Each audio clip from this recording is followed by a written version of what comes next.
Now the story is we haven't beat those teams. So I can't sit up here and say, yeah, we on the same level if we ain't beat them. So in order to be on the same level, you got to beat these teams. Like I said, we got to be more on our details. We got to play cleaner.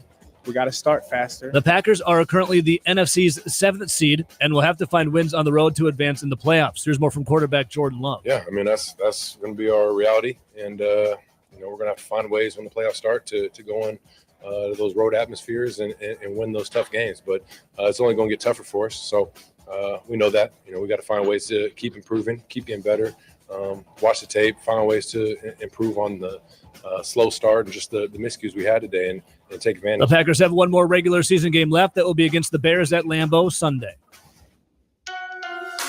Rural Mutual Insurance, keeping Wisconsin strong. Get insurance from a company who knows Wisconsin and cares about your community. You may know Rural Mutual Insurance as the #1 farm insurer, but did you know they also offer competitive home and auto rates? Visit ruralmutual.com to learn more about products and discounts. Rural Mutual Insurance, keeping Wisconsin strong. Damian Lillard returned to the Milwaukee Bucks lineup Saturday after an illness, but they would fall to the Bulls 116-111. They've now lost 2 straight, look to get back in the win column tomorrow when they're in Indiana to take on the Pacers at 2 o'clock. And Wisconsin basketball will be back in action Friday when they host Iowa at the Kohl Center. For the Wisconsin Sports Zone Network, I'm Ebo.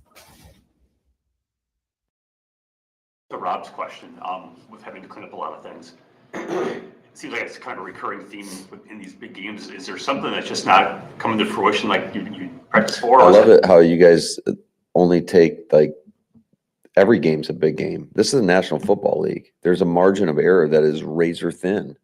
And when you're playing good teams, you got to be better. And there was a handful of plays in that game. If they go the other way, then maybe you have a different outcome. But that's just the reality of our league. But every game's a big game. And every team is capable of beating another team. There's great examples each and every week. So, yeah, I mean, obviously, we've lost to 3 of the best teams in the league 5 times. And that is frustrating because I think we've had opportunities in every one of those games to win the game, and we haven't done that. So that's why I have to answer, these types of questions that are bothersome. I don't think we were at our best, but that's a credit to them. I got to be better, and we got to get better, and we got to learn from this and try to move on and get some momentum here. We got the Bears coming in and try to finish this thing out the right way. This is where Wisconsin gathers to talk sports. Packers, Brewers, Badgers, Bucks. The Wisco Sports Show is on the air. Now, here's your host, Grant Bills. 2 comments there from Matt LaFleur. The longer one, which preceded the intro, that was from today. That was from this afternoon. And I thought, if nothing else, it was interesting.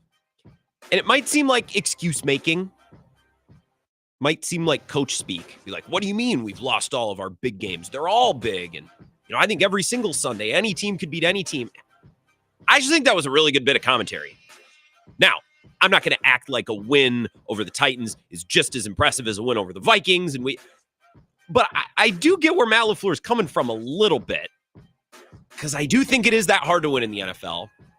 And I think over the next 2 hours, we're going to lose sight of the big picture a little bit. A little bit. Bear with me. We're going to lose sight of the big picture a little bit in that this Packers team, without fail, has beaten every team beneath them this year. And that's really hard to do. They didn't trip up against the Cardinals. They didn't trip up against the Jags. They're 11-5, and without fail have consistently, week after week after week, shown up and beaten the teams that they should beat. And if you look around the league and you look at there's very few teams that can say that any given year. Very few teams. But, like I said, I don't want to lose sight of the big picture, but within that big picture, there are now 5 games the Packers have played against the teams that are above them in the standings, and they haven't even won one of them. And we can't ignore that. And I don't think Matt LaFleur is saying, though, that we should ignore it. I think he's just saying, look, every Sunday is big. And I do think the Packers deserve credit for their 11-5 record in the way they played this year, because in a lot of the talk that I've heard about the Packers today, it's like, well, Matt LaFleur is bad at the team's bad at the guys. They're 11-5. and they're probably about the 4th best team in the conference, a conference that's really loaded. There's not going to be a single bad team in the playoff picture in the NFC. So I liked that comment from Matt LaFleur. That's why I included it in the intro. But we can't ignore the fact that they have lost to all the teams above them in the standings. And I figure for the next 2 hours or so, that's what we're going to talk about. But I thought it was an interesting bit of commentary and a good reminder. It's friggin' hard to win in the NFL. And this team's 11-5, and without fail, week after week after week, they've beaten all of the teams that they're supposed to beat. That's why they're 11-5. They're going to make the playoffs. And while I wouldn't necessarily pick them to beat the Eagles, the Vikings, or the Lions, if I was the Vikings or the Lions or the Eagles and I got to host a playoff game in the first or second round, I could be like, oh, I got to deal with this team.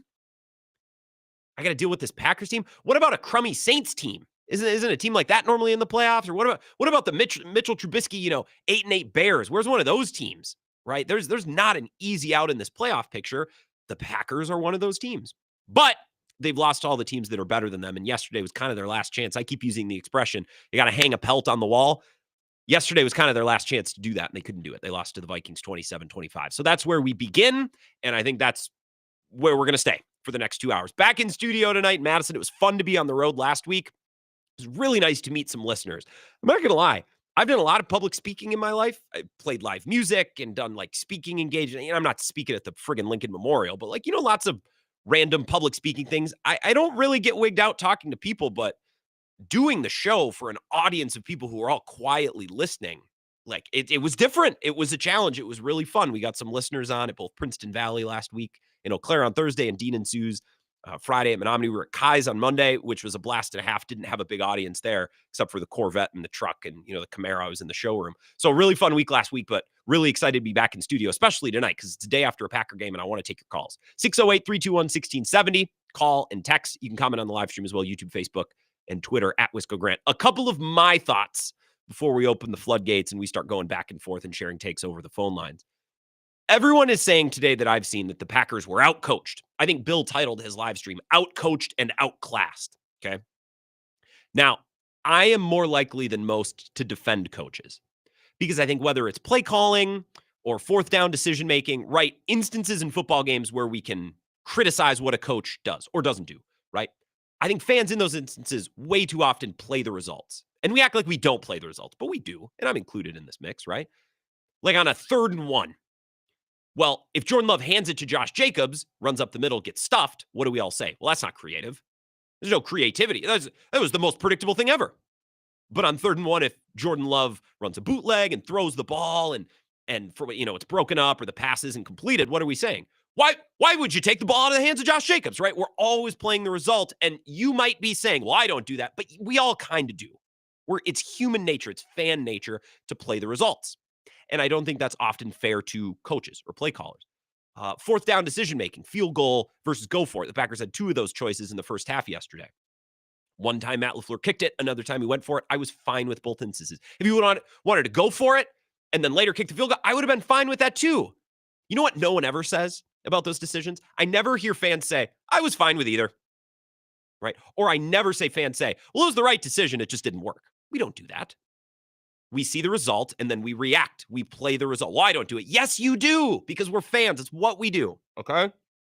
So I am more likely to defend coaches than most, and I could be wrong, and maybe we're going to go to the phone lines and you convince me otherwise by 6 o'clock, but in my opinion, coaching was far from the Packers' biggest issue yesterday on either side of the ball, offense or defense. I'll make my case, and again, if you want to argue, maybe you can sway me, all right? But this is just how I'm feeling now, a little less than 24 hours removed from the game.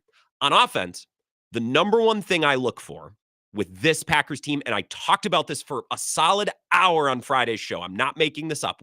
This is on the record last Friday.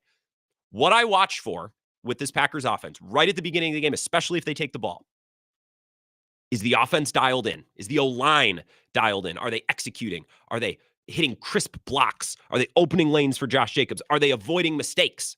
Are they avoiding penalties, pre-snap motion penalties, legal formation penalties, holding, those kinds of things? Are they moving the sticks, possessing the ball, dominating time of possession? That's kind of the offense that this Packers team runs when they're at their best. That's how they start in their best games. That's how they started in Seattle. That's how they started in New Orleans. And if you look back last year, the way that they started against Detroit, Kansas City, that winning streak down the stretch, that's how they play. That's how they start. You can see it from the opening possession, whether they take the ball or they defer. That's how they start. And to my mind's eye, the way that I saw yesterday, they started that way. Problem is, Josh Jacobs fumbled, and then they went 3 and out when they were backed up against their own goal line, and then they got the ball back, and they drove the ball down the field. Crisp blocks, good execution, avoiding mistakes, avoiding penalties, running the ball. They just had to settle for a field goal. And then on the next drive, crisp blocks, executing, opening up holes for Josh Jacobs.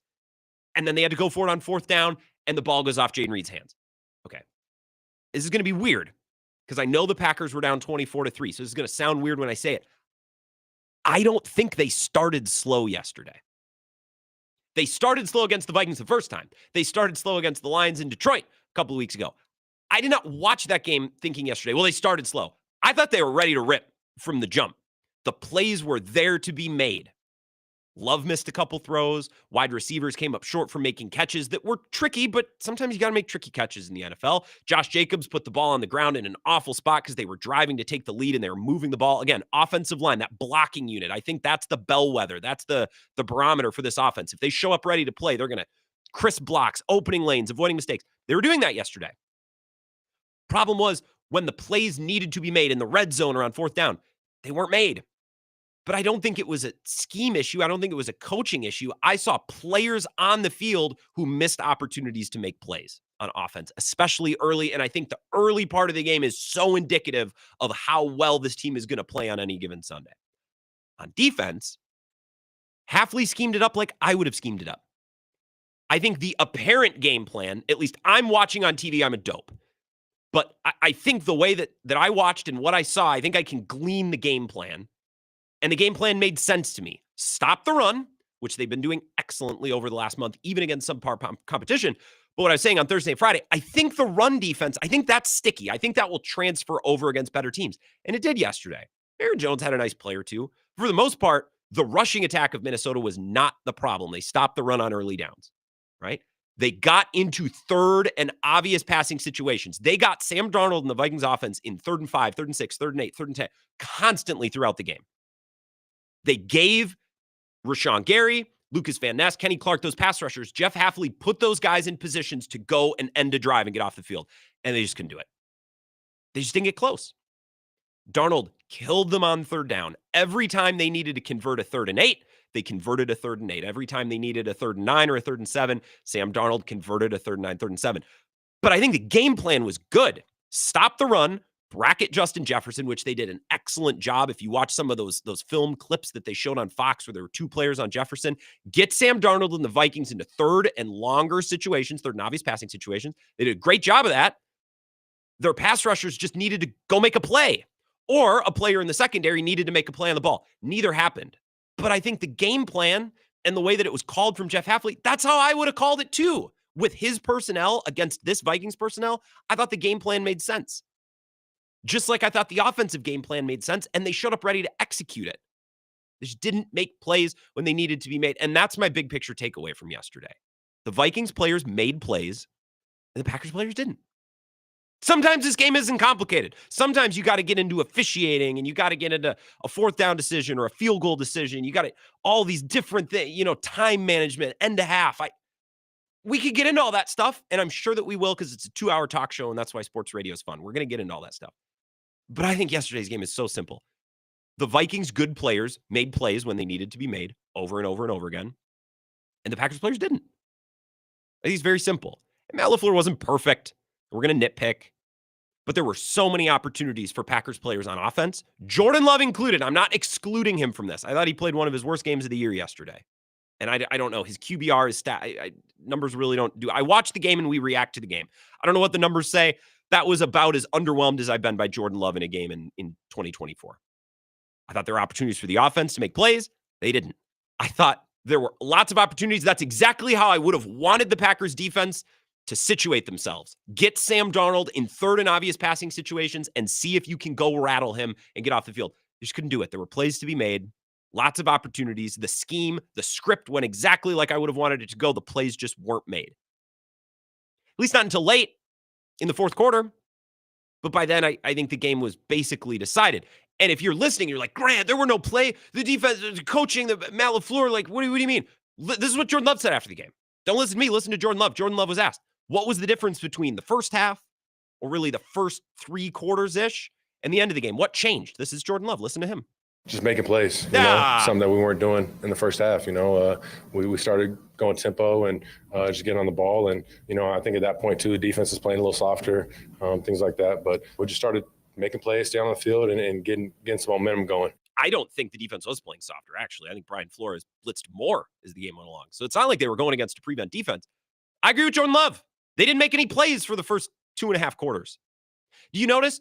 By the way, what was the first big play of the game? Who made the first big play? It was Carrington Valentine, who intercepted Sam Darnold. And what immediately happened when he made that play, the offense got the ball, took it down, and scored. It's like in baseball.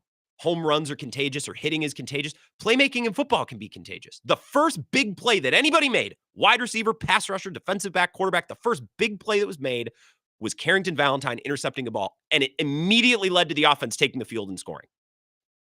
There just weren't enough plays made by the Packers' best players in the first and second quarter.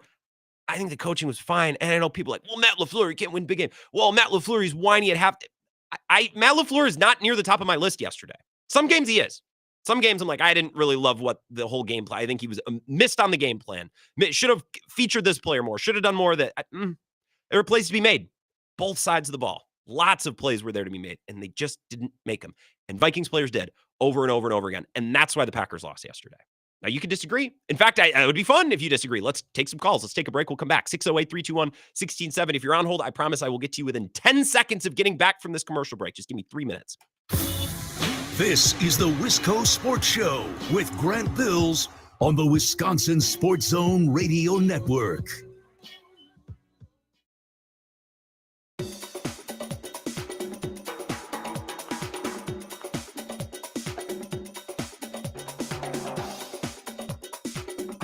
The Wisco Sports Show will resume in 3 minutes.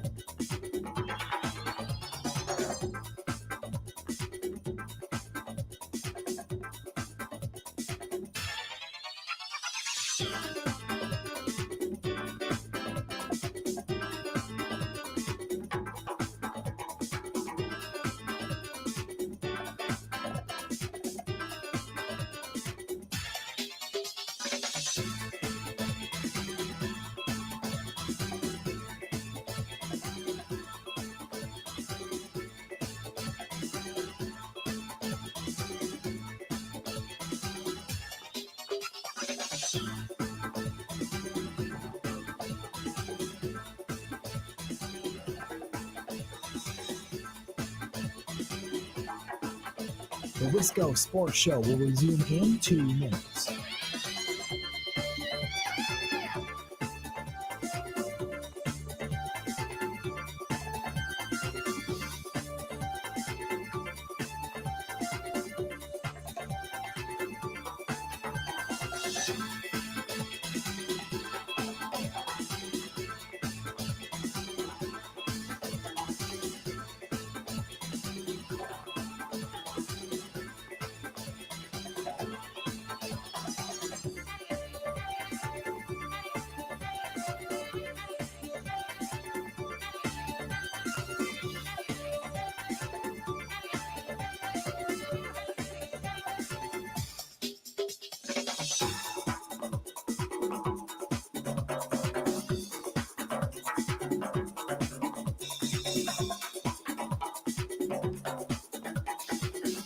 The Wisco Sports Show will resume in 1 minute.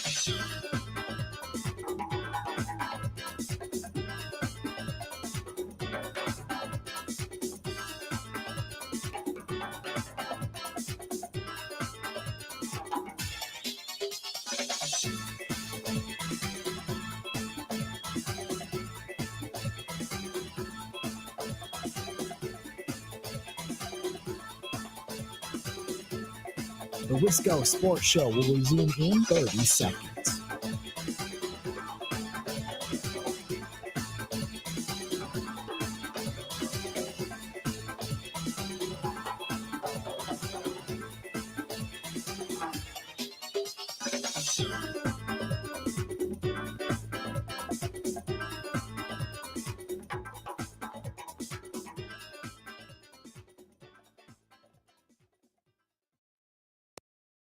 just making plays, something that we weren't doing in the first half. We started going tempo and just getting on the ball. And, I think at that point, too, the defense is playing a little softer, things like that. But we just started making plays, staying on the field, and getting some momentum going.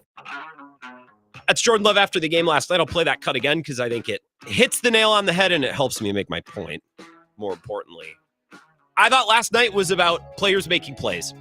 I thought the Vikings' best players, Sam Darnold included, made a lot of plays when they needed to be made. And I thought Packers players missed a lot of opportunities to make plays of their own.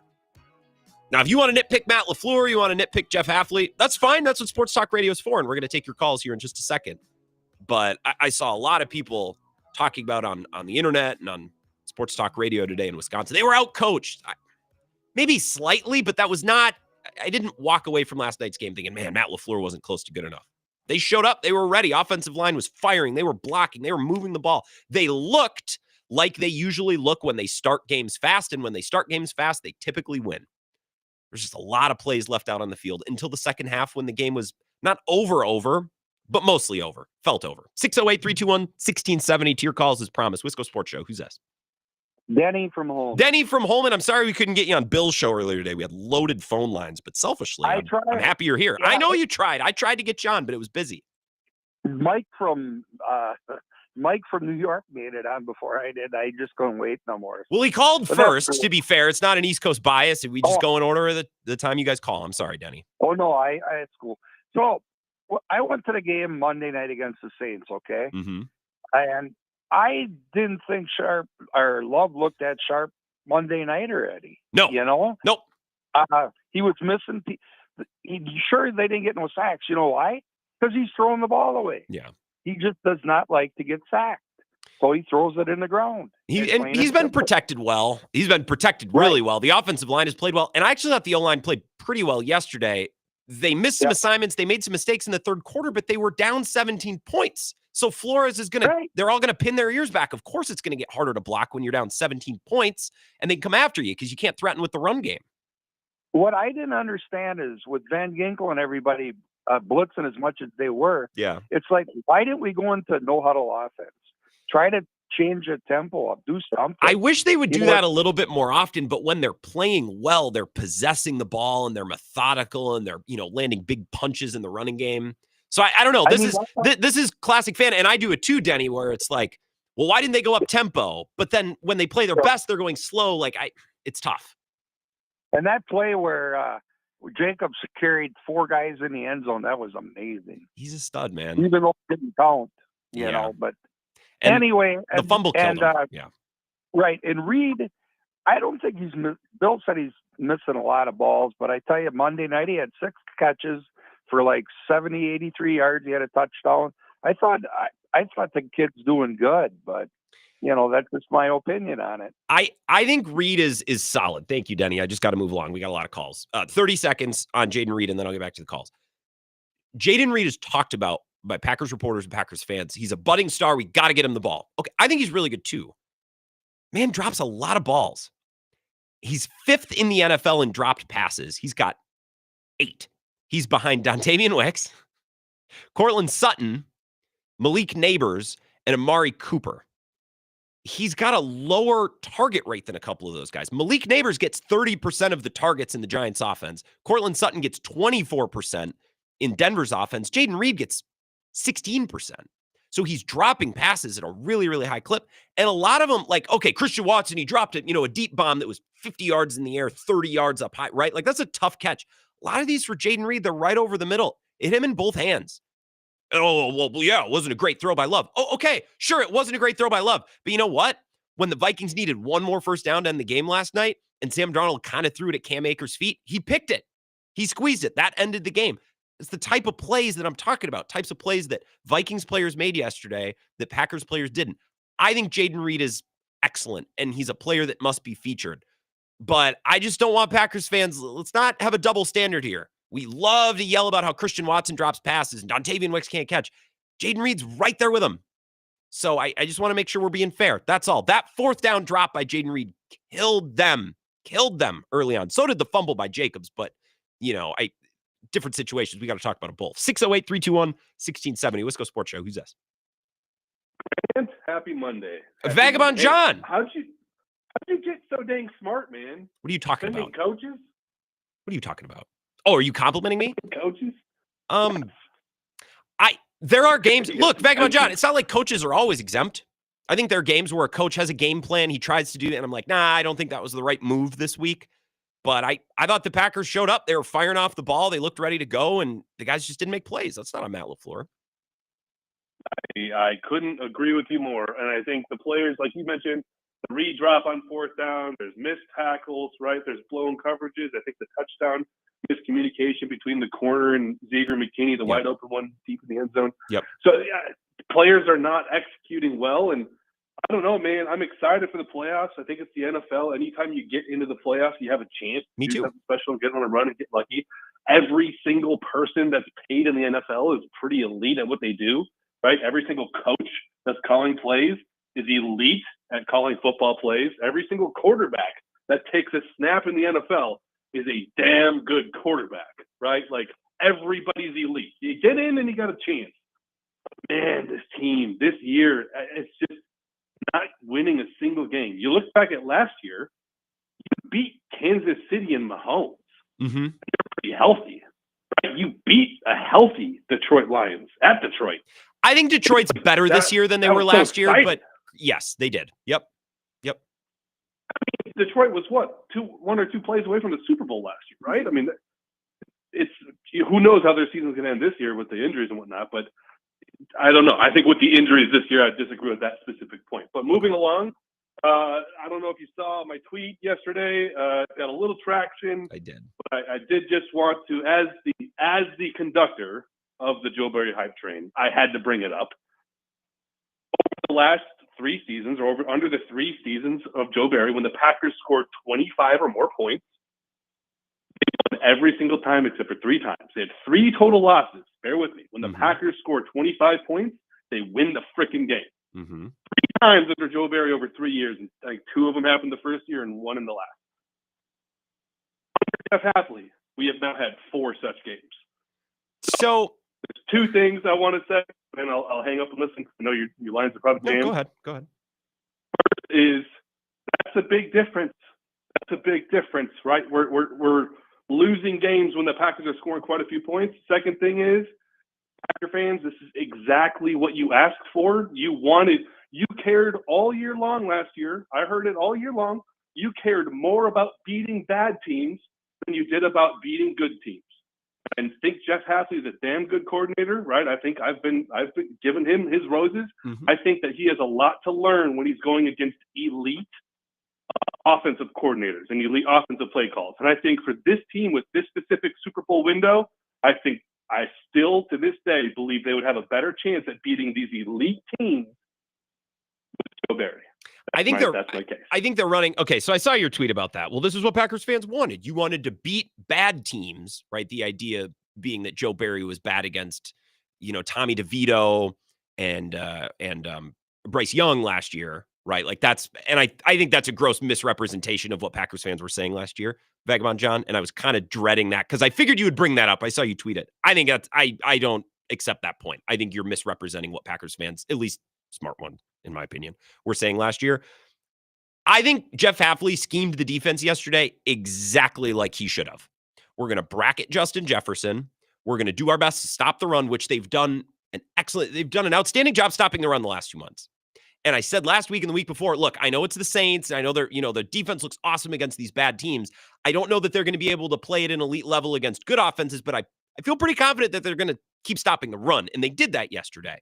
And they were able to commit extra bodies to Jefferson. And for the most part, again, they gave up 27. They didn't give up 35, and they got limited help from the offense. I think the defense was mostly okay yesterday. The problem is, in order to get off the field 1 or 2 more times, which is what they would have needed, the pass rush has got to get home. Jeff Hafley gave his pass rush. He gave his front 4 lots of third and obvious passing situations to get home, and they just did. I mean, they didn't even come close. And I go back to this comment from Jeff Hafley. This is his presser last week when he was asked, hey, your pass rush seems like they may have found something. Is it going to be sustainable? Can they continue it? This is what Jeff Hafley said. You mentioned rushing well in general. You feel like you guys have found something these past 2 games that is going to be sustainable with the playoffs coming up? I do. And it has to be. And it has to be because he knows. He's saying there, look, with the injuries on our back end and the lack of talent at corner, especially now with Quay Walker banged up, our guys in the front four have to win. They need to win for us to get off the field and to play defense at a high level. And they didn't win yesterday, and they couldn't get off the field. Right? Halfley told us that last week.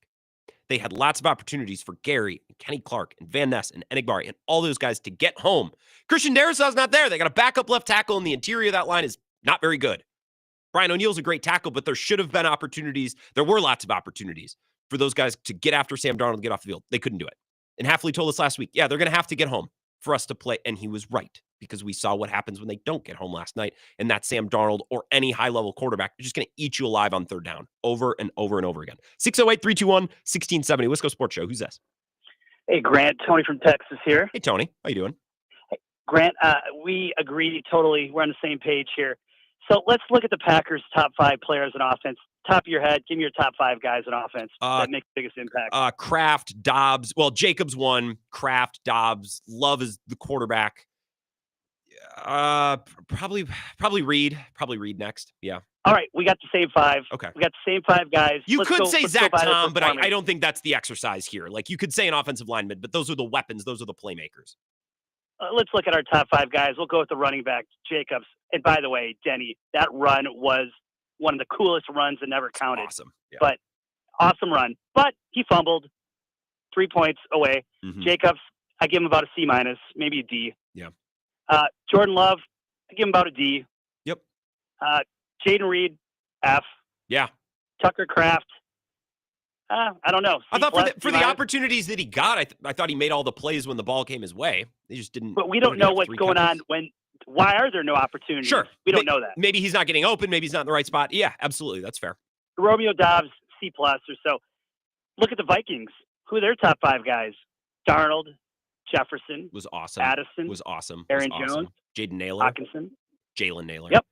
See, this is the thing, Packers fans, when we're like, well, we don't have the best number 1 wide receiver, but our 3 and 4 and 5, those guys are bad. Okay, well, Jalen Naylor is the 3rd best wide receiver, 4th best if you count Hawkinson, and he stepped up and took advantage of a lot of opportunities yesterday. Has Dontavian Wicks done that? Right? Has Jaden Reed, no. Whoever you want to say, like Jalen Naylor did the thing yesterday that the Packers depth wide receivers are supposed to do. So the Vikings kind of beat the Packers at their own game yesterday, at least from a wide receiver standpoint. And by the way, Wicks had a boneheaded move, didn't get out of bounds, but I digress. Hey, all that said and done there, they're still down by 2 with a chance to get off the field and win the game. Well, that's the thing. See, Tony, I want to beat them up, and I think they deserve to be beaten up for not beating any one of these teams. But we watched all these games, Tony. It almost feels fluky. Like they should have won one of these games. Like, could this just be an anomaly? Like, hey, weird year. Remember when they played all of those really good teams close and they just came up short? I'm not going to sit here and argue that today because I think that's a loser. But part of my brain is like, statistically, they should have had one of these games. You know what I mean? It's really weird. I'm struggling to make sense of it all. Yeah, I like your baseball analogy. I would have used the cool play, like the Sal Frelick play in the field, and then all of a sudden now it's our turn to bat. Like hitting is contagious or home runs are contagious. That one. Yeah, I love that analogy. I think you're spot on. But another analogy is the Packers are like that really smart guy from high school, that just didn't quite make it in life. And he was really smart and had all the right ideas and just didn't come through when he had to. And Walter White. That's kind of what Matt LaFleur is looking like right now. I'm not going to blame Matt LaFleur. I think he's a damn good coach. I'm happy to have him. Me too. But he's in year 6. Next year 7. I don't want to start talking like he's Marty Schottenheimer yet. But, you go in a decade, eventually you got to win one of these. So, I'm not down the Pack. The playoffs is what counts, and it's going to be a fun ride. Either way, I think they're going to go down swinging. Grant. It's not going to be easy to knock out the Pack. Yeah, I mean, look, if I was the Eagles, the 2 seed, I'm like, you can't. I don't want to play. Exactly. Like, look, I'm not, guys. I don't want to explain away failures of this team. Okay, Tony, that's a good call. I appreciate it. I'm not going to sit here and say, actually, like, I know they haven't beaten any good teams, but don't worry about that because they still can. Like, no, that's what I was saying a month or 2 ago. Like, they haven't beaten an elite team, but I know they can. I still think they can. But I'm going to stop that rallying cry because they've had a bunch of opportunities this year, home and away, games where they've started well, games where they haven't. games where their defense has played well, games where they haven't. Like, they've had lots of opportunities. They haven't come through. They're still 11-5, and they've beaten every team they're supposed to beat, which in the NFL is so difficult to do. They're probably the fourth best team in their conference, in a conference with some really friggin' talented teams and really well-coached teams, really good rosters, good organizations. And if I was the Eagles and you had a darn near perfect season and you get to be the 2 seed and host a playoff game, who did we earn the right to play? Oh, God, this Packer. You know what I mean? Like, it's still a very live team, and I think they can get into the playoffs and make some chaos. I still think all of that is in front of them. It's just really hard to feel that way, and it's really hard to say that with your chest the day after they lost to the Vikings, and they go 0-4 against the Lions and the Vikings, and if not for a block kick, which they deserve credit for, they'd be winless in the division. Just a weird season, and I think some of it speaks to the immaturity and the imperfections of this team. I also think it speaks a little to the weird variance of a season. I don't know. Part of me feels like they should have beaten the Lions or Vikings one of these games, and they probably also should have lost one of those games to the Texans or the Jag. So it's a weird season, but I'm not excusing these losses versus Philly, Minnesota, Detroit. I'm not excusing them away, but I do think there is some noise. I think there's some statistical variance. But I think the Vikings are better. That's what I was telling you last week. Is like, I can't believe this line is so short. I can't believe all this money's coming in on the Packers on a short week at US Bank. I think the Lions are really good. I think the Packers are too. They're just not as good, which I think we've known for a while. We've known for a while. Probably the fourth best team in the conference. They could go on a run, and I still feel that way, even though they lost again to the Vikings, which is frustrating, if nothing else. 608-321-1670. If you're on hold, I'll get to you right after this. If we want to nitpick Matt LaFleur, I wrote down some things that we can nitpick as well. I'm not completely excusing the head coach after another loss, because ultimately everything falls on the head coach. So we'll talk about that next. This is the Wisco Sports Show with Grant Bills on the Wisconsin Sports Zone Radio Network.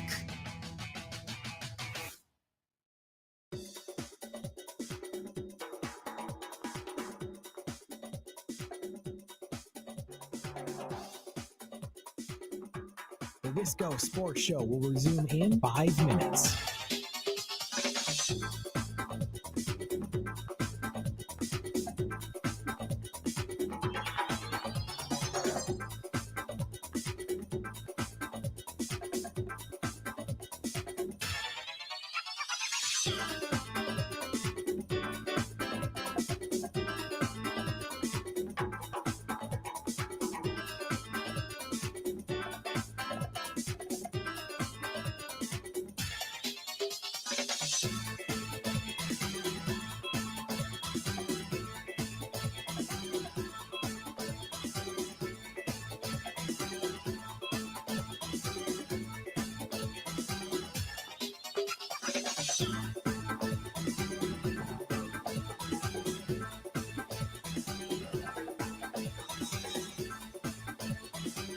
The Wisco Sports Show will resume in 4 minutes.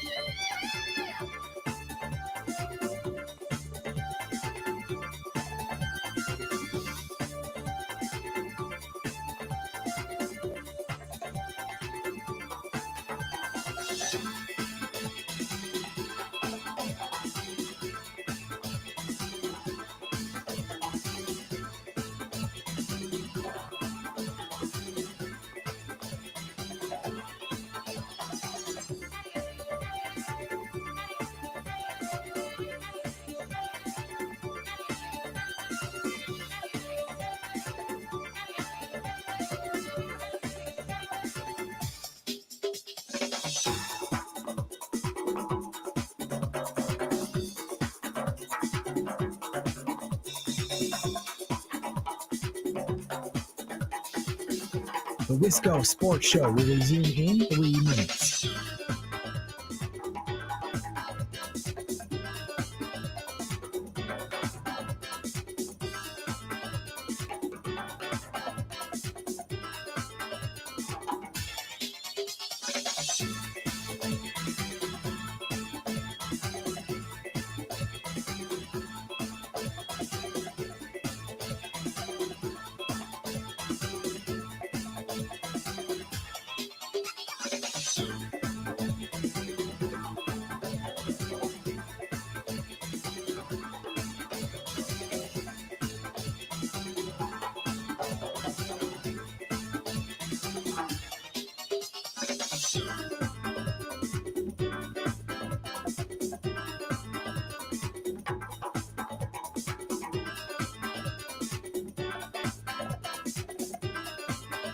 The Wisco Sports Show will resume in 2 minutes.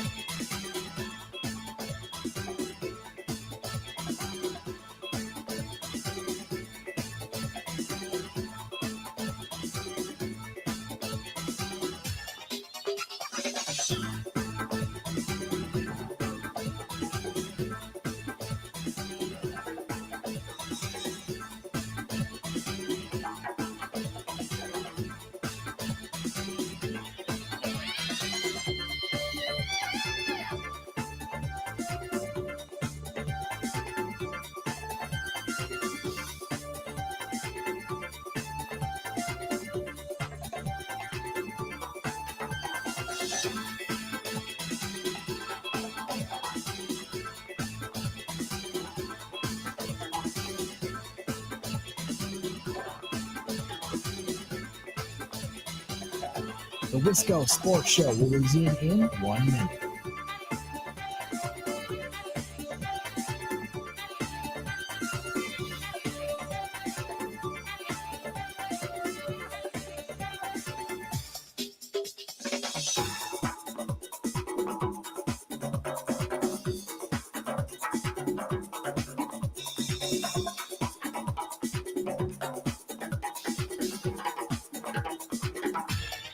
The Wisco Sports Show will resume in 30 seconds.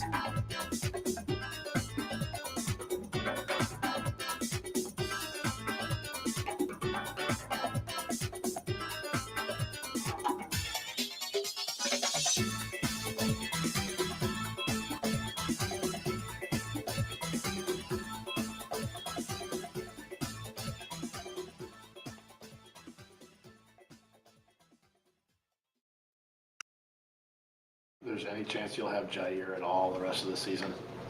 Yeah, I don't know. As soon as I know, I'll let you guys know.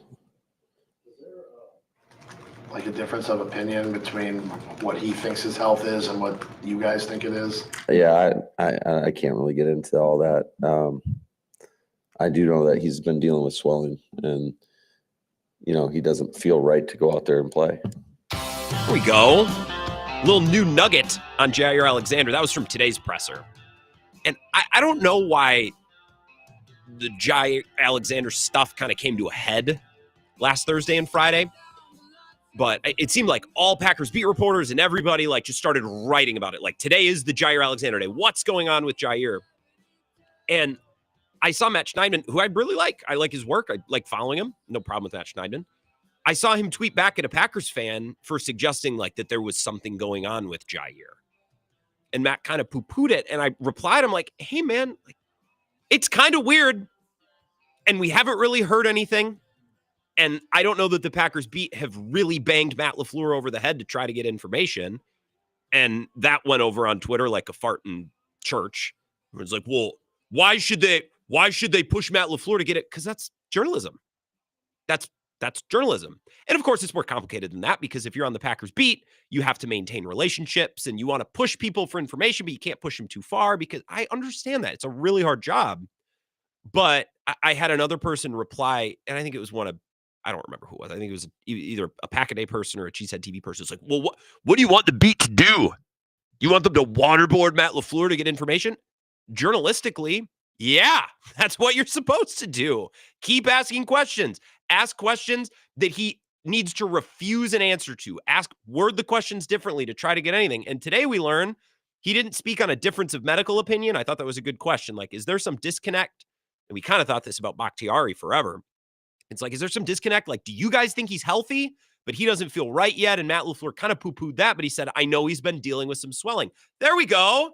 There's some new information. Okay, so that would make sense. That would fit his practice up and downs, where he's fully practicing, he's coming, he's locked in, and then towards the end of the week, it's actually he's not okay to play. That would make sense, because he's coming in and he's giving it at practice, and then his knee swells up and he can't play. Good, that's good information. So we learned a little bit about Jair Alexander and what he's going through today. It's a little, I wouldn't call it breaking news, but every time Matt LaFleur speaks and he's asked about Jair, I'm just looking for any new information. We got a little bit today, nothing earth-shattering, but a piece of the puzzle.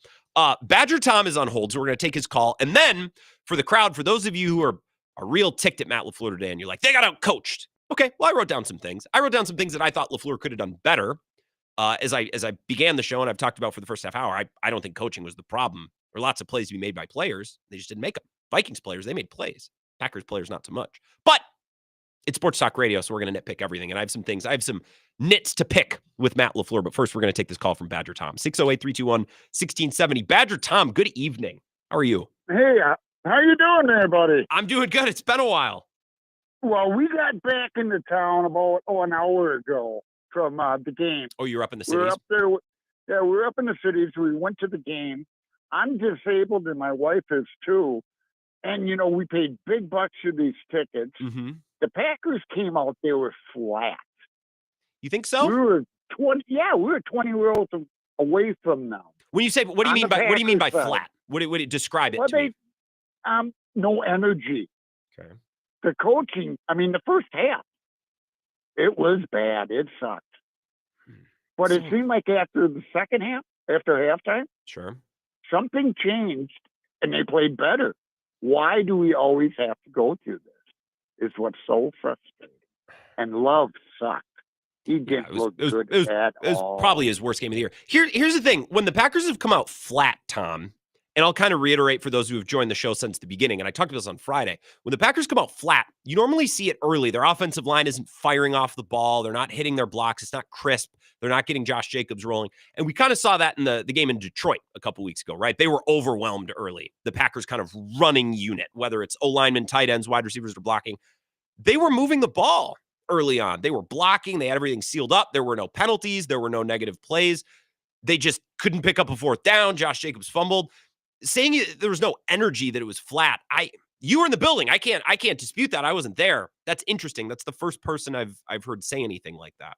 I don't know. Oh, yeah. My daughter, her boyfriend is a big Packer fan, too. They were at the Denver game a few months ago, and they said the game was completely different. The crowd. I'll tell you one thing, them Viking fans are rude. Well, yeah. And it was loud. It's a rivalry. I should hope so. But let's not act like we're a bundle of joy when Vikings fans come to Lambeau. That's good rivalry material, as long as they're, I would say there was probably at least 20,000 Packer fans there. There were a lot. Just like there's going to be a good amount of Vikings fans at Lambeau. It's a quick drive. You know what I mean? So it's not unbelievable. But it was a good time. Price is sky high, which is, normal. Do you like US Bank? I've never been there. For a football game, no.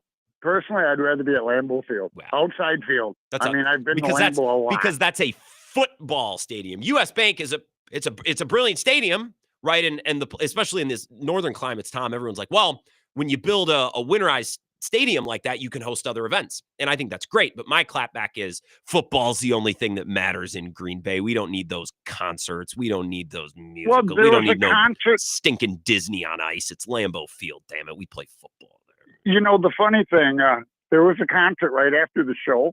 Yeah, I saw that. They knew I needed a wheelchair. My wife did. Mm-hmm. We had to wait over an hour to get a wheelchair because they only had 7 people walking around with the wheelchairs. Interesting. You're talking to me, you got 70,000 people in there, and you only got 7 people to help. How do you know they only had 7 people, Badger Tom? The woman told us. We waited over an hour. Oh, the it's woman like that finally picked us up. It's like they were understaffed, like the waitress at the busy restaurant was like, sorry, man, we're understaffed. We didn't schedule enough wheelchair people. Yeah. It was amazing. We had to wait over an hour after the game. Well, did you get to enjoy a little bit of the concert at least? Yeah, we heard it. Okay. We couldn't see it, but we could hear it. We're the sightlines, seeing we're just reviewing US Bank. Because I've talked to a caller, Dave from Monona, who's talked about like the disability accommodations at different, like, did you have a nice spot to see the game? Is it a good place for a disabled or a physically limited person to go watch a game? Well, they wanted to move us. Sure. Because they only had that many chairs. Sure. They wanted to separate us. Well, my daughter spent $2,000 on these tickets, $500 a piece for these tickets for us to be together. Yeah, of course. And it took over the first quarter for them to get that shit all figured out. Yeah, all right. Well, it was crazy. It was down all crazy. I gotcha. So I'm never going back there again. Even if the Packers are in the Vikings in the Super Bowl, I will never go to that stadium again. Well, and they kill birds there, Tom. I appreciate the call, and Tom let a swear word in there. let that one fly. He was frustrated about his experience yesterday. That's the way you get one freebie, new rule. If you have to sit and wait for a wheelchair, you get one. Tom, that was actually, there's a lot of information in there. Now, the energy on the sideline, this is another area in which I will defend coaches. Like, well, the energy was flat. Okay. All right. I wasn't there. Maybe it was, maybe it wasn't. But then, anytime Matt LaFleur raises his voice or is demonstrative, hey, man, why can't Matt LaFleur keep his cool? He always lets his emotions get the better of him. This is what I'm talking about with coaches. It's like, if he shows emotion, then he isn't in control. If he is stoic, well, then he's not getting the troops fired up. Like, we're just never happy with coaches, ever. Which is why, for the most part, yesterday, I think the coaching was just fine. There's a couple nits we could pick, and we're going to do that next. I have a couple bullet points, things that I thought Matt LaFleur maybe could have done better. You could agree or disagree. We'll get back to taking your calls as well in the second hour of the show after 5 o'clock. Oh, and don't forget, it's Monday, which means the Monday mailbag, the final segment at 5:50. So send me your questions or your topics for my consideration. GrantBills21@gmail.com. This is the Wisco Sports Show with Grant Bills on the Wisconsin Sports Zone Radio Network.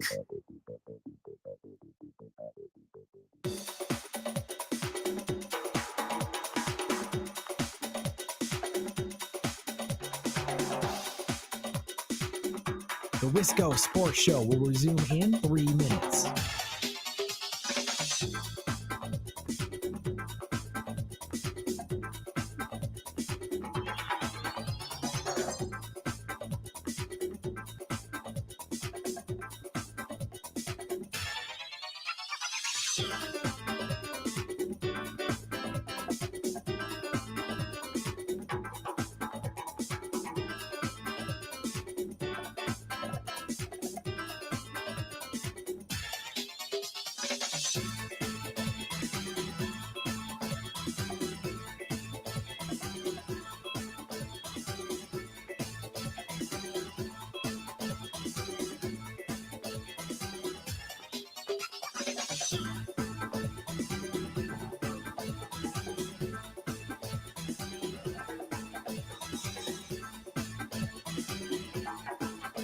The Wisco Sports Show will resume in 2 minutes.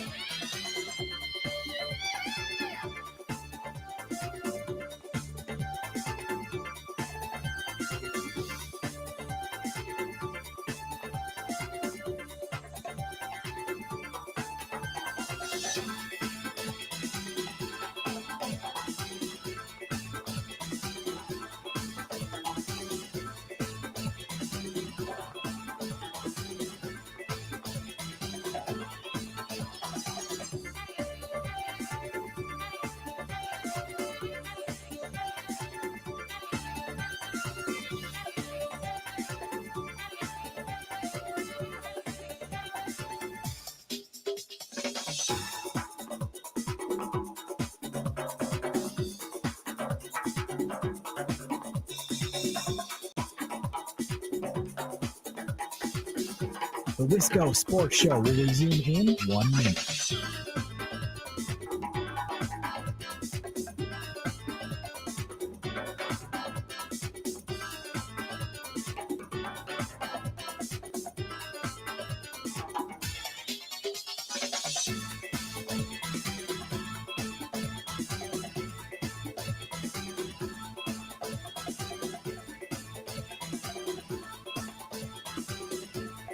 The Wisco Sports Show will resume in 30 seconds.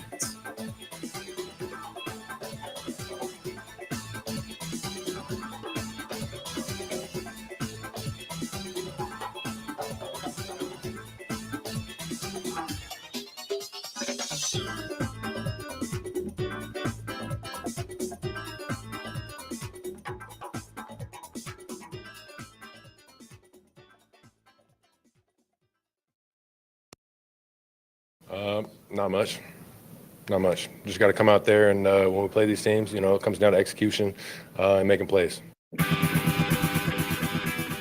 As Jordan Love after the game asked, hey, what's the difference between you guys and the Vikings and the Lions? And he said, not much. And I don't necessarily agree. I don't think the difference is not much, but the point is now officially, it seems after yesterday, there is a difference, even if it's a small one. But I'm trying to keep a sense of positivity today, too, as we break down and kind of pick through the bones, the carcass of the Packers' loss to the Vikings yesterday. I'm trying to reiterate the appropriate amount, just a little bit, not too much. They're still 11-5. This is a really good team. They just haven't been able to find that big win yet, but it's hard to win in the NFL. And you guys, they've beaten every team they're supposed to beat without fail. They're 11-5. They're probably no worse than the 4th or 5th worst team in their conference. And they're a team that no one's going to be amped to play in the playoffs. So everyone's acting today like, oh God, they got no shot. Well, I think they have about a similar shot as I felt they had before yesterday. I'd feel a little bit better if they would have beat the Vikings, but still a good team.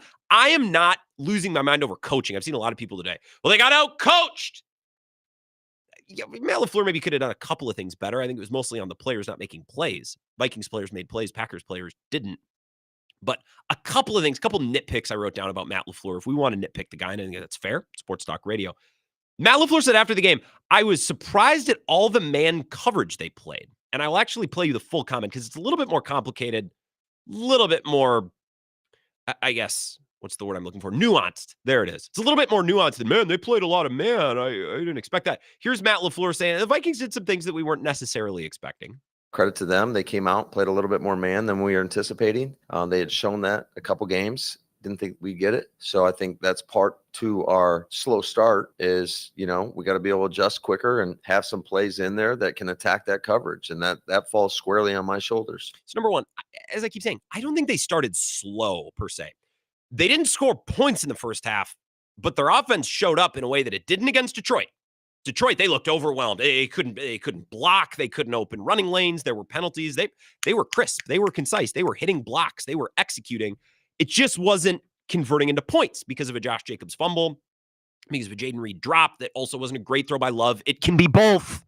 It can be both. We can be like, hey, Jordan Love, need a better ball. Also, Jaden Reed, Jesus, can you catch it? He's got the 5th most drops in the NFL this year, despite a pretty low target percentage relative to some of the other guys like Amari Cooper or Malik Neighbors who are above him in the rankings. Rankings you don't want to be high in, drops. So I don't think they necessarily started slow. They did in the scoring, but they not in performance the way that we've seen them in some other games where it's like they didn't even get off the bus, it looks like. I don't know if the Packers should have expected man. I don't know. I saw everyone on Twitter, the Bukowskis of the world, are like, we all saw it coming. I don't know. Maybe the Packers should have seen it coming. I don't know. I'm not that smart. But Christian Watson missing in this game really hurts their ability to beat man coverage because of his speed. He's a threat. It's really hard to just put someone one-on-one with him. So here's a question that I have. And if I was on the Packers beat today, I probably would have asked about this. This is something that interests me. Luke Musgrave is a guy who hasn't seen a lot of volume. He's been relegated because of injuries and the performance of Tucker Kraft to the tight end 2 or 3 because Fitzpatrick does a lot of good things in the blocking game. But if there was a game to really utilize Luke Musgrave's speed, I felt like this one would have been it. Now, maybe he's coming off of IR and they still can't do too much with him, but he only played 12 snaps. It's 19% of the offensive snaps. He didn't play very much. Now, maybe it's because he's hurt. That's what I'm saying. I would have asked LaFleur today. And it's maybe small potatoes compared to some of the other topics, but something that I'm curious about. Where is Luke Musgrave?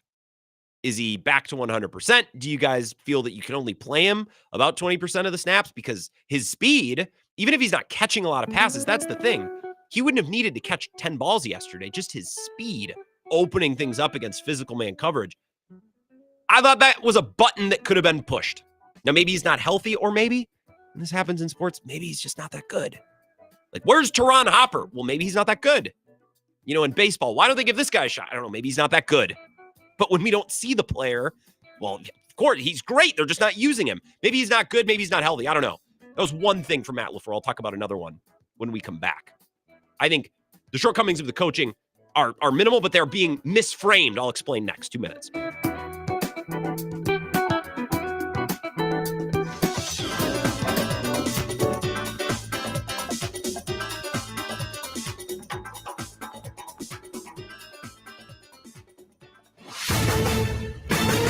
This is a Wisconsin Sports Zone update. Well, the Green Bay Packers were at U.S. Bank Stadium yesterday. Their comeback would fall short as they would lose to the Minnesota Vikings 27-25. The Packers are now 0-5 against the top teams in the NFC, being swept by the Vikings and the Lions, and also lost to the Eagles in Brazil Week 1. With the playoffs quickly approaching, head coach Matt LaFleur was asked if he believes his team can beat the likes of the Vikings or the Lions. I think absolutely. I think there absolutely is a belief that we can win one of these games. We got to go do it, bottom line. And we got to earn the right to play these guys again. And it ain't going to be easy. It's going to be a tough road, but I think that's a challenge that we'll gladly accept. Quarterback Jordan Love was also asked what separates them from the other contenders. Not much. Not much. Just got to come out there and when we play these teams, it comes down to execution and making plays. Up next for the Packers, they'll end the regular season as they host the Chicago Bears Sunday at noon. ABC of Wisconsin is the largest apprenticeship program in the state, with more than 2,000 active apprentices in 12 different skilled trades. In the ABC apprenticeship program, you earn while you learn on the job, get paid to go to class, and graduate with a job in your craft, but without the huge college debt. Explore 12 different construction trades in one spot at buildyourcareerwi.org or just search online for ABC of Wisconsin.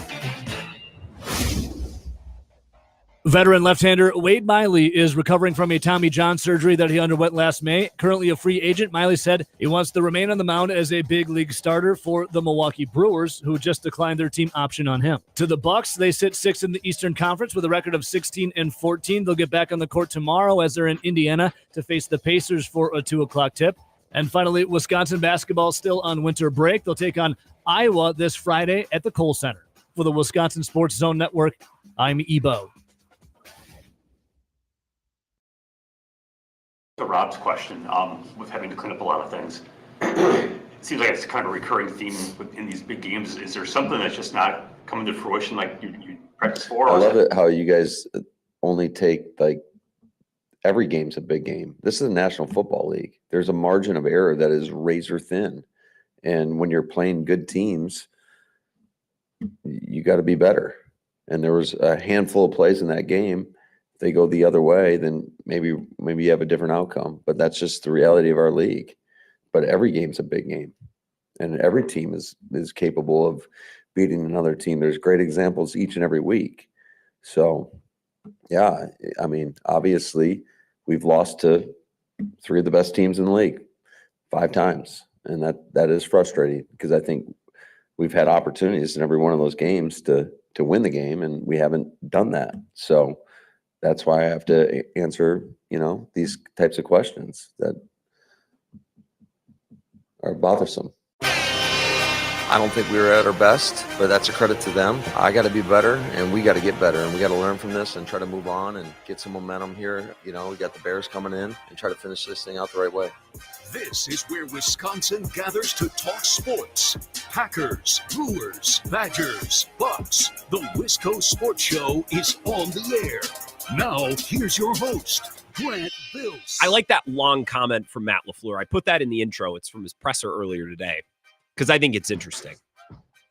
I think it's really fair, and I think it's something that Packers fans should think about. Like, every Sunday is a big game in the NFL. I agree. And as I get older, I really am buying more and more into the idea that coaches are always talking about, well, it's so hard to win in this league. I used to go, what does that even mean? It's such a cliche. But now it's like, it is really fair. Ask Bears fans. Ask Texans fans. Ask whoever. There are teams that are like, we got talent. We got a good coach. We got a quarterback. Why can't we? Because it's hard to win. It's really hard to win. And this team has won 11 times, and they've beaten every single team beneath them in the standings without fail, which is really impressive. Now, they've lost all the teams above them, which needs to be mentioned. So I'm not letting Matt LaFleur skate by those losses by saying, well, they're all big. Yeah, but some are bigger than others. So don't piss on my back and tell me that it's raining. Some are bigger than others, even though they're all big. A good example, and I saw this tweet over the break. I wasn't planning to bring this up, but I saw this. I'm like, hey, that's actually an interesting point. It adds to what we're talking about. The Commanders with Jaden Daniels. The Commanders are 1-4 against teams with a winning record. And their one win came a week ago against Kenny Pickett, right? So I don't think the Packers are alone and that they lack a lot of wins against teams above them in the standings. The difference, the Commanders are the Packers last year in that they didn't have a lot of expectations. They're kind of just enjoying the ride. The fan base is like, God, it just feels awesome to not be a laughingstock, right? Again, I'm not saying, well, don't worry, everybody loses to good teams, because the Packers, if they are a legit heavyweight Super Bowl contender, they needed to have notched a win against a good team, and they didn't do that this year, or a great team, let's say, because we're really talking about the 1%ers, Detroit, Philly, Minnesota. But I do think they should get a certain amount of credit, a fair amount of credit, for being 11-5 and winning at such a high level this year, even though they haven't been able to put that elite pelt on the wall yet. I just thought that was an interesting comment from Matt LaFleur. There's a lot of truth to it, but I'm also not going to act like, well, game against the Jags, game against the Eagles. What's the difference? There is a difference. So the Wisco Sports Show, I want to get back to your calls, 608-321-1670. Really quickly before I do, just a couple of nitpicks with Matt LaFleur, and I mentioned one before the break at 5 o'clock. I thought maybe there was some room for Luke Musgrave yesterday. Christian Watson is out. He's their speed. He's their field stretcher. Man beater. Not woman beater, man beater. Man coverage beater, okay?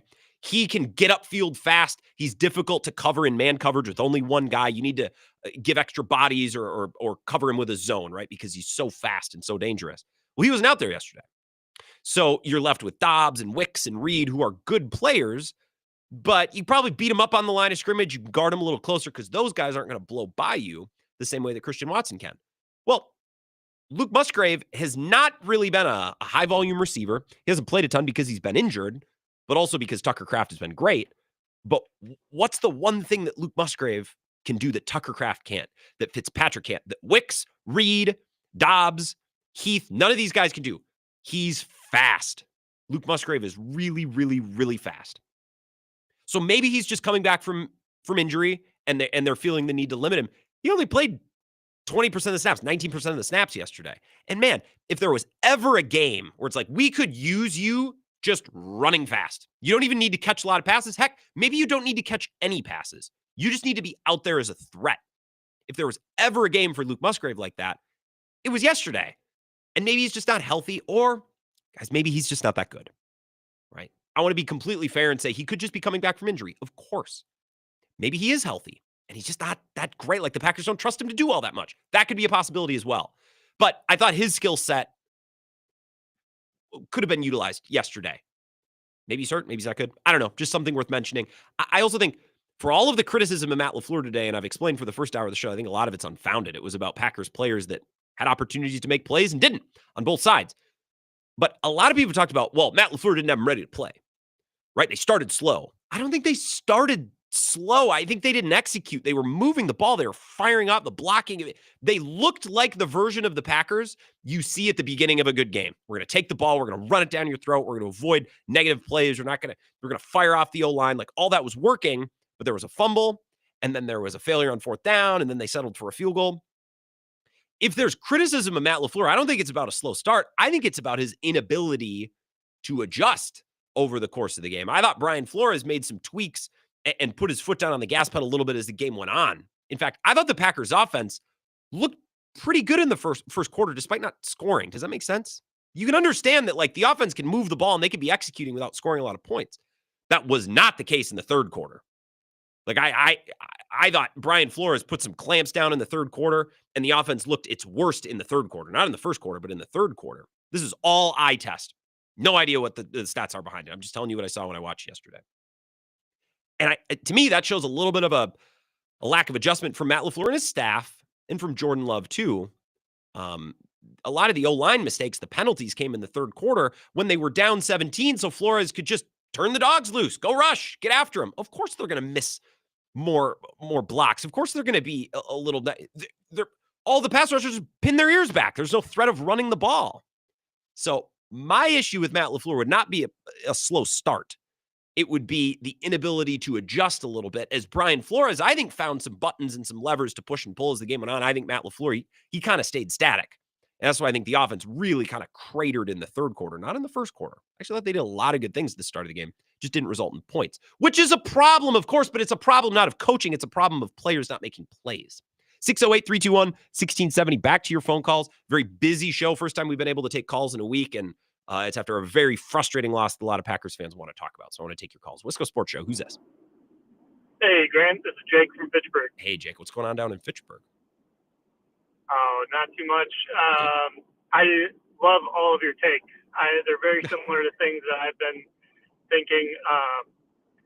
and I'm on a chat with some friends who are saying all the things that you're saying. All the fans are, we can't stand up with the big dogs. Everything you were saying, and I used my arguments were almost spot on with exactly what you said. If you have Watson in that game stretching the field, how much does that open up the intermediate throws? And then you're hitting the Dobbs, the Reeds, Tucker Kraft up the middle a little more. And then also to the point of that was a close game, and LaFleur brought that up. Yeah. It was, one or two. Well, really, there's about I counted 5 things in the game. Had they bounced Packers' way, today is different. There's still going to be the nitpicking, Of course. but that's why we're here. There's nothing wrong with nitpicking. Exactly. But then here's another interesting thing. Their margin of loss this season is 4.25 when you average it out. Yep. That's how many points they've lost by. You take out the outlier of the Lions game, 10 points, which is the biggest. Which still isn't that big, to your point. It's not like they got blasted by 30. It's exactly. It's not huge. So I guess where I'm going with this is you get in the playoffs and everyone, the old adage is any given Sunday. Mm-hmm. Any given Sunday, you get those same, they're going to play those same matchups that they lost, most likely at this point. Yep. And any given Sunday, it looks like, okay, they make one of those field goals, or don't go for it on fourth, or Reed makes that catch on fourth. Yep. Couldn't believe he dropped that. They don't call Packers for offsides and the missed field goal stands. One of those things is a Packers win.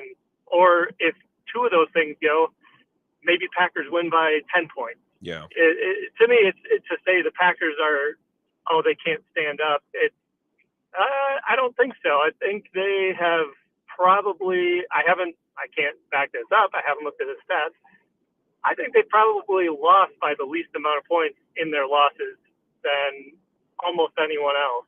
Yeah. I don't know. That's kind of my thought on that. Look, I think there's a lot of good takes in there. I appreciate it. Thanks for listening down in Fitchburg on WOZN, the Zone in Madison. Look, I still think Packers fans should feel as excited about their team as any fan base in the NFC, not named Philly, not named Minnesota, not named Detroit. I still feel like they're better than the Rams. I still feel like they're better than the Commanders. I still feel like they're better than the Bucs. I know that that's not Super Bowl favorite, which I think was on the table when the season started. But I still think, you guys, do you think the Eagles will be psyched if the Packers go there in the first round? It's like, hey, congrats, you're the number 2 seed. You get to host a game. Who do you get? Oh, you get that team. You don't get some crummy 8-9 Saints team or some middling 9-8 Seahawks team that got in because the division was weak. You get a team loaded with talent that went on the road last year and won a playoff game. Now, the Eagles would be favored in that game, but my point is, no team is going to be psyched to bring Green Bay, to bring the Packers to their building in a playoff game, right? Jake, your point, one thing that I'll push back on a little bit is like, well, if one thing goes differently here, one thing goes differently there, it's a small margin of defeat, right? They win those games. I would have said that 2 months ago. The problem is the sample size against the Eagles, the Vikings, and the Lions now has grown to 5 games. And all 5 of the games, while they took different shapes and they took different forms, kind of the same recipe. And at this point in the season, and I think I'll play you some comments, one from Josh Jacobs and one from Xavier McKinney. I think there were some Packers players in the locker room who their song and dance changed a little bit. When we heard him after the first Detroit game, or we heard him after earlier games, it's like, man, we got to clean this up. We got to do this differently, and we can win these games. We can't wait to get another opportunity. We beat ourselves here. And at this point in the season, you're just a team that makes little mistakes, and you're a team that beats yourself. You're not an elite team that steps on their own foot. You're a young team. You're an undisciplined team. You're a talented team that just doesn't quite play a brand of football that's good enough, right? You following me? Does that make sense? So, well, Jake, your point stands if just 1 or 2 things go differently. But you can say that about all the losses. And that's not a small sample size anymore. That's just about all of their losses. And those are the types of teams that they're going to have to play in the playoffs. 608-321-1670 Wisco Sports Show. Who's this? Grant, it's Q. Q. Here to haven't talked to you in a while, so Merry Christmas and Happy New Year's. Happy buddy. New Year to you, Q. I'm not going to say people shouldn't nitpick after a loss like that to a division rival. I'm just here to share my perspective on the whole situation. That's why we're here. Which is, I think that the effort and energy and performance was entirely because, did you see how the Vikings celebrated that win? Yeah. Sam Darnold being hoisted up in the air, the big locker room celebration. I mean, it looked like they won the Super Bowl. They did not win the division. They beat a division rival. Big game. They didn't. It's a big game, but I cannot, they made Sam Darnold look like Rudy. That doesn't happen every day. Played pretty well. It's because the Packers are a legendary franchise, and we are the monkey that they've been dying to get off their back for decades, basically our entire lives. And there is no way that the Packers or Matt LaFleur could manufacture that level of stakes that the Vikings had, where they can still get the number 1 seed. They still got the NFC North title on the line. He would have to be Vince Lombardi reincarnated to get the Packers to match that level of energy. And I think it showed in the play calling too. It was we're nitpicking the calls on offense and defense because it was pretty vanilla. There wasn't any adjustments. In my mind, the coaching staff and the players were all playing for mid-January, not for yesterday. They were just going through the motions. And the last thing I'll say to kind of drive home the point, which franchise is better, the Vikings or the Packers? How would you like me to answer that? All time? In all time, just however you would answer that. Well, I got an answer. Do you want to answer, or are you ready? Is that all that you have to say? Because I'll let you answer if you'd like, but then I'll give my answer. So I think it's clearly the Packers. The Packers have won many Super Bowls. They have a lot more Hall of Famers, a lot more clout. People aren't clamoring to go and visit the Vikings' big horn every Sunday. And do you know who has more NFC North division championships? It's the Vikings. They've won 21. Yeah, and the Packers have won 17 division titles. And you know why the regular season doesn't matter? Because the Vikings are a laughing stock. They're good this year, but historically they are a laughing stock franchise. And the Packers are who they are because they're successful in January and February. Not December. So okay. So the December thing, the motivation thing might be true, but I think it's true on such a small level. The Vikings are playing for the division in a bye. But I just don't think it's correct to say that the Packers had nothing to play for yesterday. This is a rival.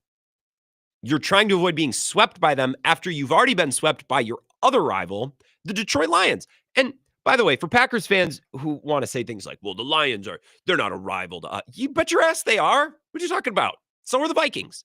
Just because they don't have stacks of Super Bowls doesn't mean they're not rivals. Maybe the Lions had an extra 5, or the Lions. Maybe the Vikings had an extra 5% bit of motivation Q because they're fighting for the 1 seed in the division. But let's not act like this wasn't a huge game for the Packers yesterday. And on the celebration, I saw a lot of Packers fans online. It's they're celebrating with Sam like they just won a Super Bowl. Well, Darnold played awesome. They just swept a rival in division. They're on track down to go get the 1 seed in the NFC North next week. That's a huge win. All of these wins are huge. Every single game. It's the NFL. These games are huge.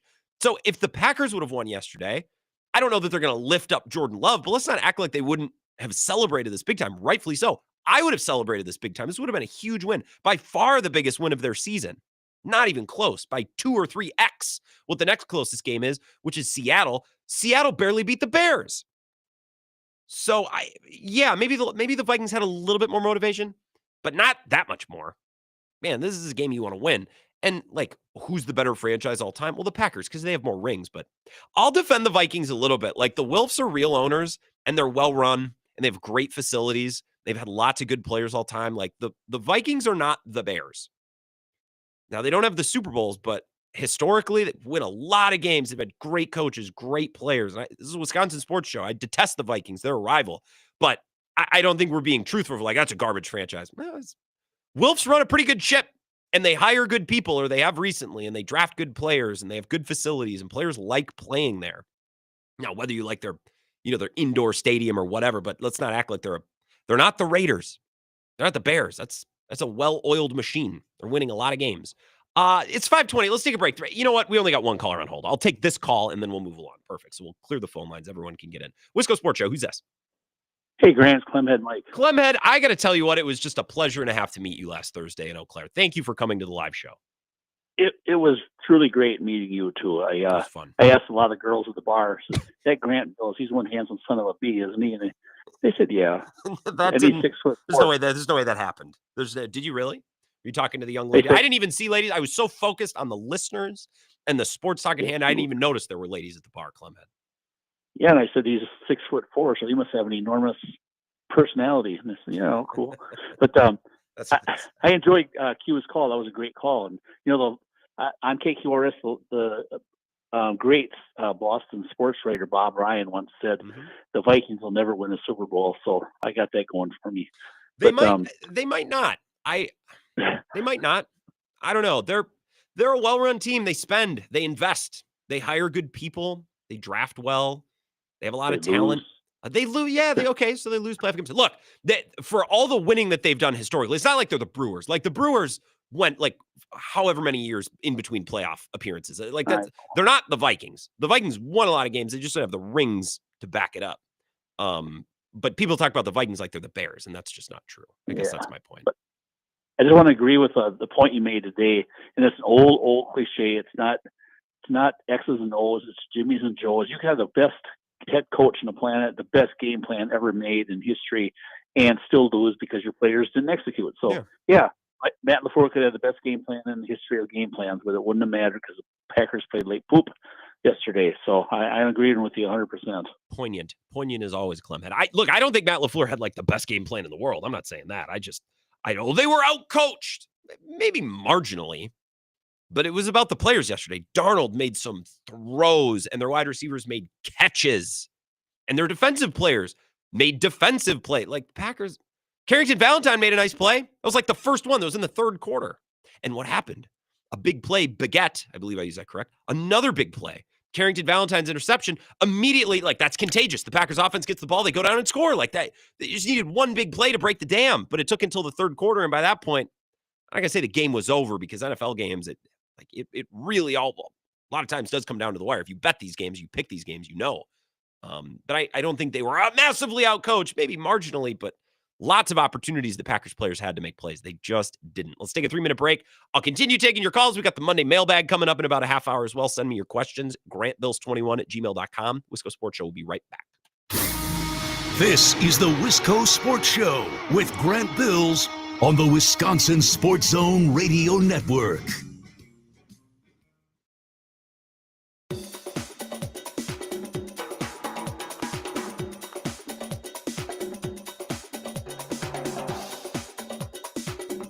The Wisco Sports Show will resume in 3 minutes.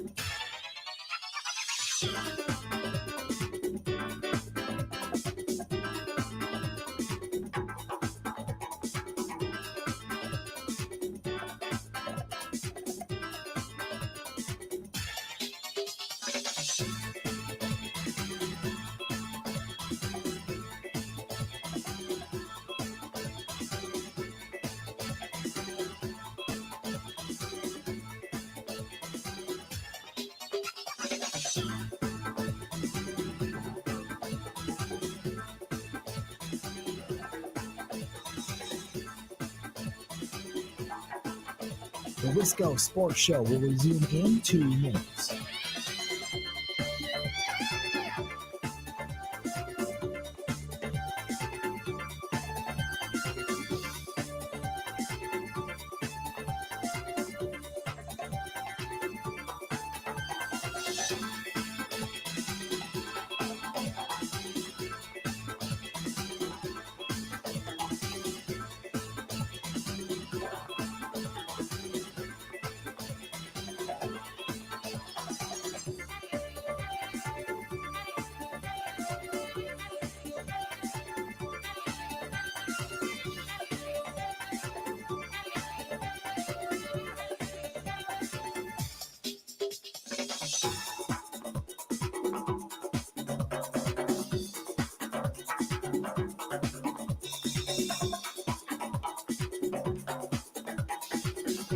The Wisco Sports Show will resume in 1 minute.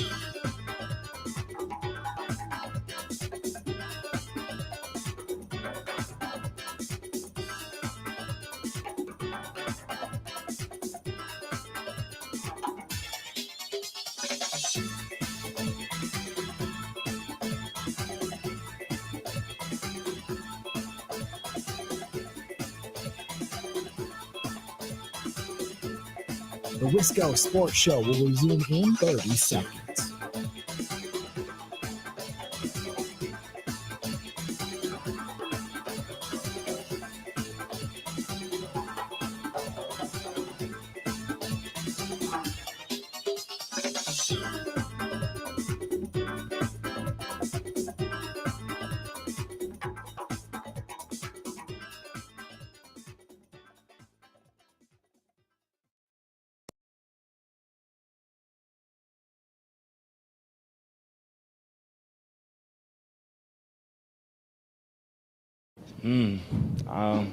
Since day one, since I've been here anyways, was always talk about Super Bowl and winning the North. So that's definitely something that, we don't take, a certain type of way. It's definitely a weird, but yeah, it'd be hard for me. Like, I'm not going to be able to sleep tonight.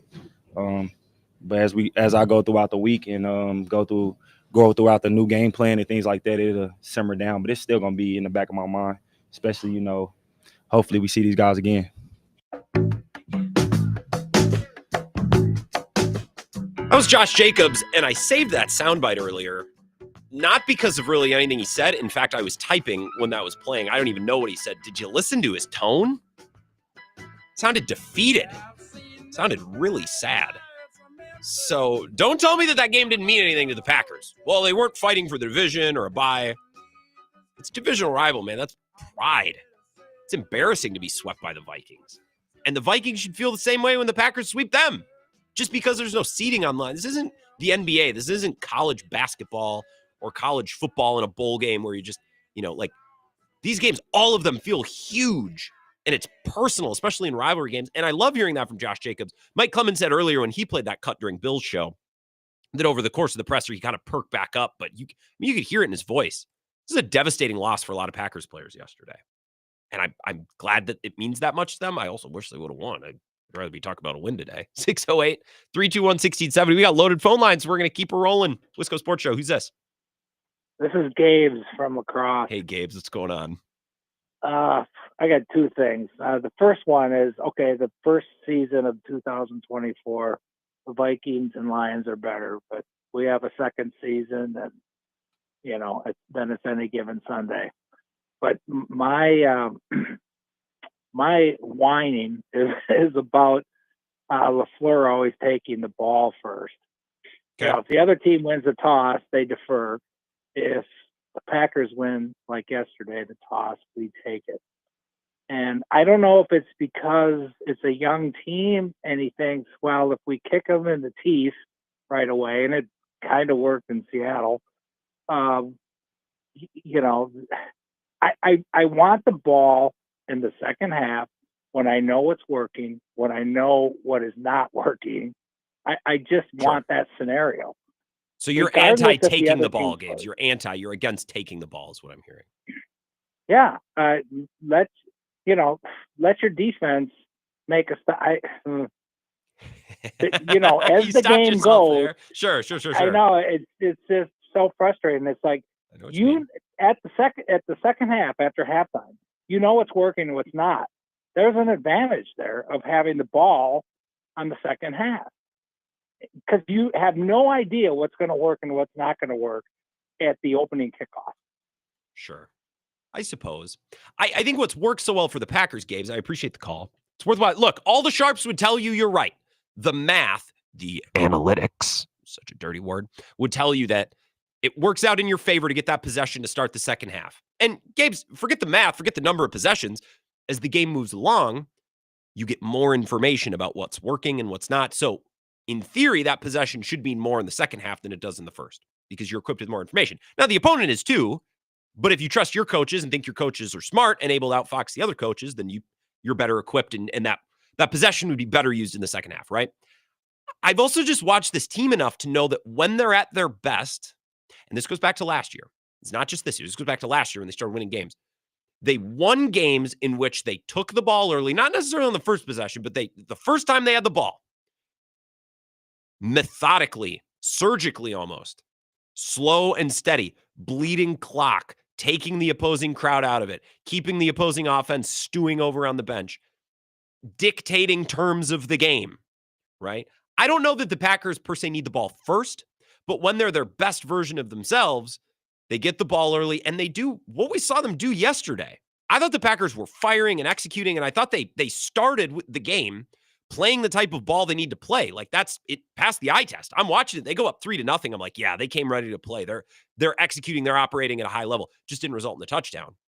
And then later didn't result in points because they didn't execute on fourth down. But that's not a scheme thing. That's not a have your guys ready to play thing. That's a, hey, when the ball comes your way, you need to make a play. When you're making a throw, you need to make a throw. You know what I mean? 608-321-1670. Wisco Sports Show. Who's this? Hey, can you hear me okay? Yeah, I got you loud and clear. Who's this? This is Isaac calling in from Fitchburg. Double up in Fitchburg. I really am just shocked that I haven't heard a lot about Jordan Love. Like when I watch high-end quarterback play, the two things I look at is footwork and timing. And his footwork looked atrocious. For example, it was 9 minutes left in the third quarter. It's around third down.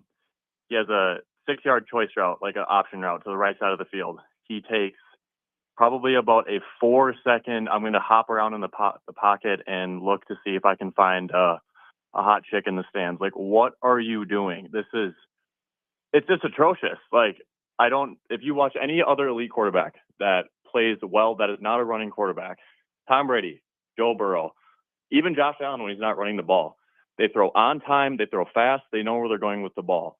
And the times that he didn't know he was going with the ball, he missed.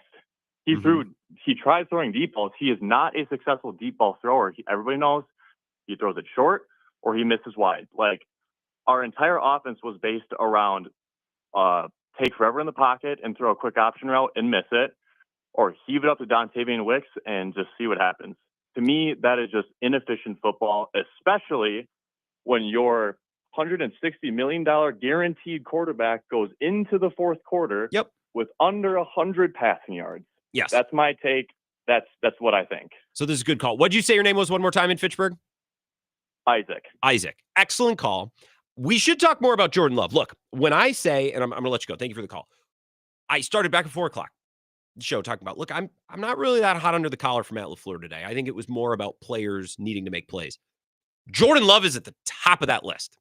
I'm not excusing him. His wide receivers need to go get the ball. Well, I think sometimes they do. I think Dontavian Wicks, there was an outbreaking route. I thought that was actually a pretty good throw. Wicks was stumbling and he couldn't come down with it.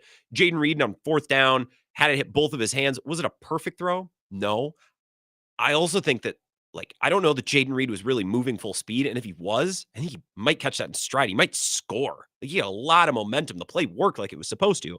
But Jordan Love is also at the top of this list. I am not a quarterback expert. I've never played the sport. And I'm certainly not watching the All-22. Don't ask me to. That will never be part of my football fandom. But I see some film clips. TJ Lang tweeted a video last night, or it was a screen grab, I think, of a Jordan Love drop back. It's like, hey, on a 5-step drop, why are you 12 yards behind the line of scrimmage? He does drift. He drifts a lot. And I don't think that's always the best thing. At least football smart people aren't saying it is. And also some of the decision-making. They had a third and manageable, third and short, and he's uncorking deep bombs. I think this was before halftime. He uncorked a deep bomb to Bo Melton into double coverage. I know you got to chase the big play, and that was part of their issue yesterday. They were running the ball, and they moving the ball a little bit, but Jordan Love was 4 of 10 for 77 yards on passes of at least 10 yards in the air. And what I told you about last Thursday and last Friday, this offense is really fun in that they ground you and they pound you and they just wear on you with the running game. And then out of nowhere, Jordan Love will hit bombs. Well, he wasn't hitting bombs. And then they fell behind, so they couldn't really run the ball either. And it's like, okay, well, if you can't hit the deep ball and you can't run the ball, we're kind of pantsed. And they were, and that's really when things cratered in the third quarter. And even when he started hitting some throws in the fourth, I was like, well, it's kind of out of reach now. 608-321-1670. Wisco Sports Show. Who's this? Yellow. This is David from Eau Claire. Hey, David, what's going on? what you're describing to me as you're talking right there about Jordan Love, it reminds me of Badger basketball. When they're not hitting the 3-pointers, the Badgers suck. But when they're hitting the 3-pointers, and just like Jordan Love, when he's on his A game, it's pretty good ball we're watching. But that last caller made some interesting points that I hadn't thought of. But what I called about was, and maybe you talked about this already, I had to run in and buy a washer and dryer with my wife, so I had to miss a portion of your program. Yeah, that was fun, trust me. Jair Alexander, I mean, the guy's great when he's on the field, and I'm sure he's got legitimate injuries. Yeah. And maybe you already talked about this, I don't know. But, you know, he's one of the highest paid cornerbacks in the league. And what good does that do us when he's not on the field? Yeah, I get it. I'm sure it's a legitimate injury. I'm sure he's not faking it so he doesn't have to play. But that doesn't matter. I don't care. He's not on the field, and we need a player of that caliber to be on the field. So I'm just curious as to what your thoughts are and how something like that should proceed. And I'll just hang up now and let me hear your thoughts on that. No, I appreciate it. That's a good question. It's not something that we've talked about. Congrats on the new washer dryer set. When it's set up, man, it'll be nice. But that sounds like kind of a pain in the bee of an afternoon. So the Jair situation is interesting. We got a little bit of information about that today that we hadn't previously heard. LaFleur letting it slip today that, like, yeah, I know he's dealing with some swelling. He was asked if there's been a difference of opinion. Like, do you guys think he's healthy? And he's like, no, I'm still hurt. And even if that's the case, I don't think Matt LaFleur is going to air that out. I think it's needs to be asked, because that type of stuff happens a good amount in sports where a player and an organization kind of disagree on the health of something. Although I've never known the Packers to be an organization that pushes players to play when they don't think it's right. Although I'm sure most fan bases would like to say that of their organization, at least fans of functioning, good quality organizations. So most, the bottom, 10% of the league, maybe they do stuff like that. I don't know. Packers have never been that team, but most good teams wouldn't do that. But I guess he's dealing with some swelling. Okay. The issue with this team, and I talked about this the day after the draft, and I don't say that to be like, I was right. Why didn't you listen to me? This is something that I've been watching for months and something that we keep bringing up on the show. Brian Gutekunst came into this year in a division, in a conference, where the best teams feature Justin Jefferson, Jordan Addison, TJ Hawkinson, DJ Moore, Keenan Allen, Rome Odunze, Amon-Ra St. Brown, Jamison Williams, AJ Brown, Devontae Williams, Cooper Kupp, Puka Nacua. Holy balls.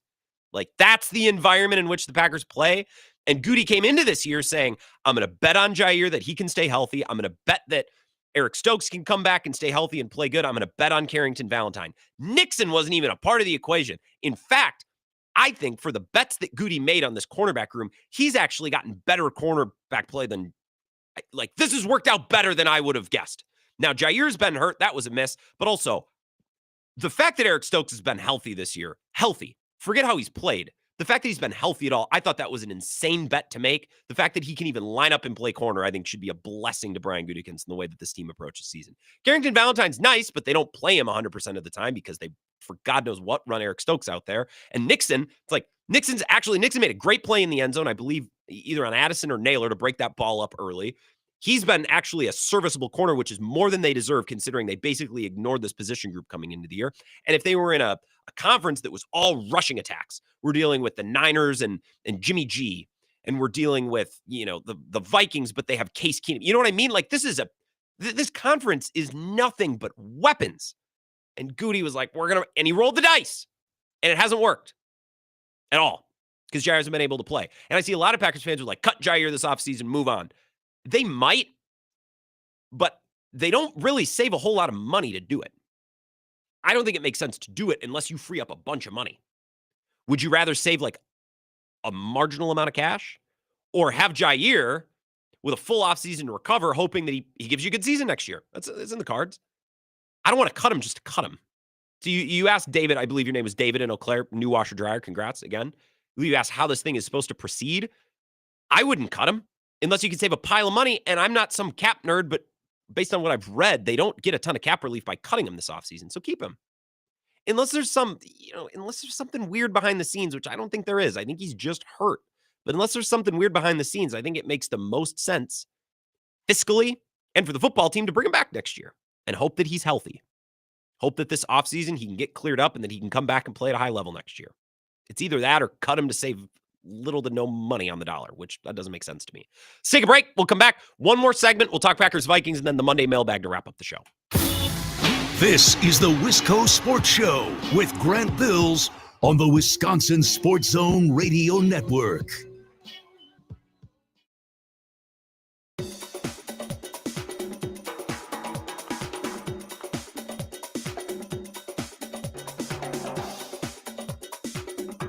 The Wisco Sports Show will resume in 5 minutes.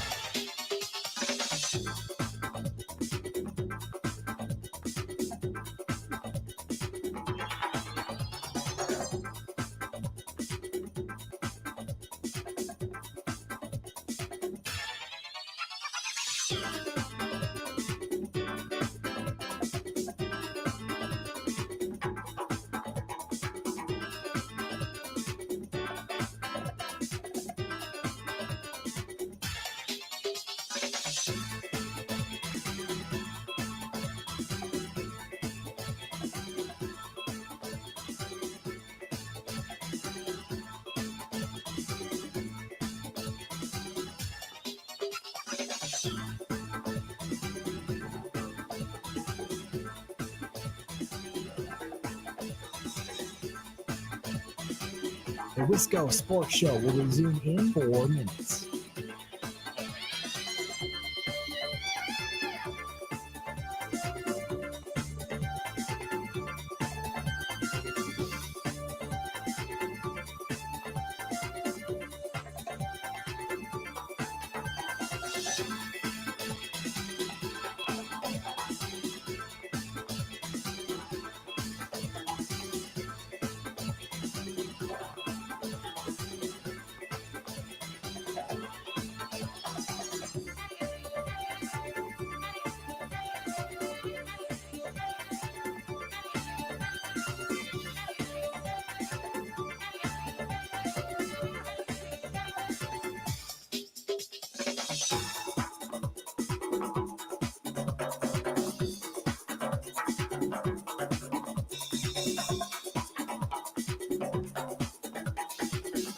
The Wisco Sports Show will resume in 3 minutes.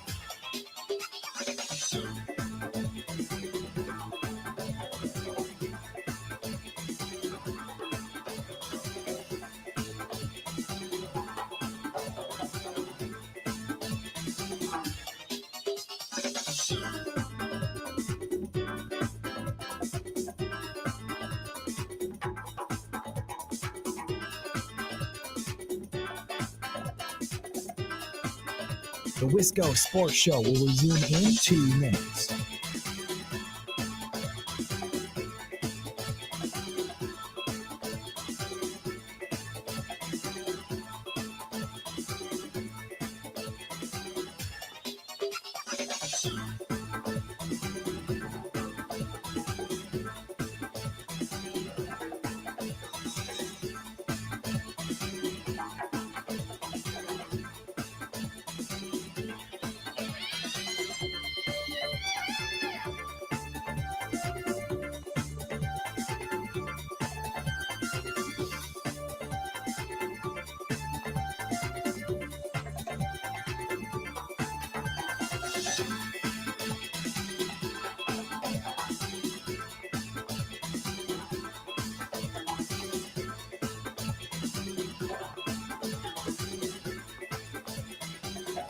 The Wisco Sports Show will resume in 1 minute.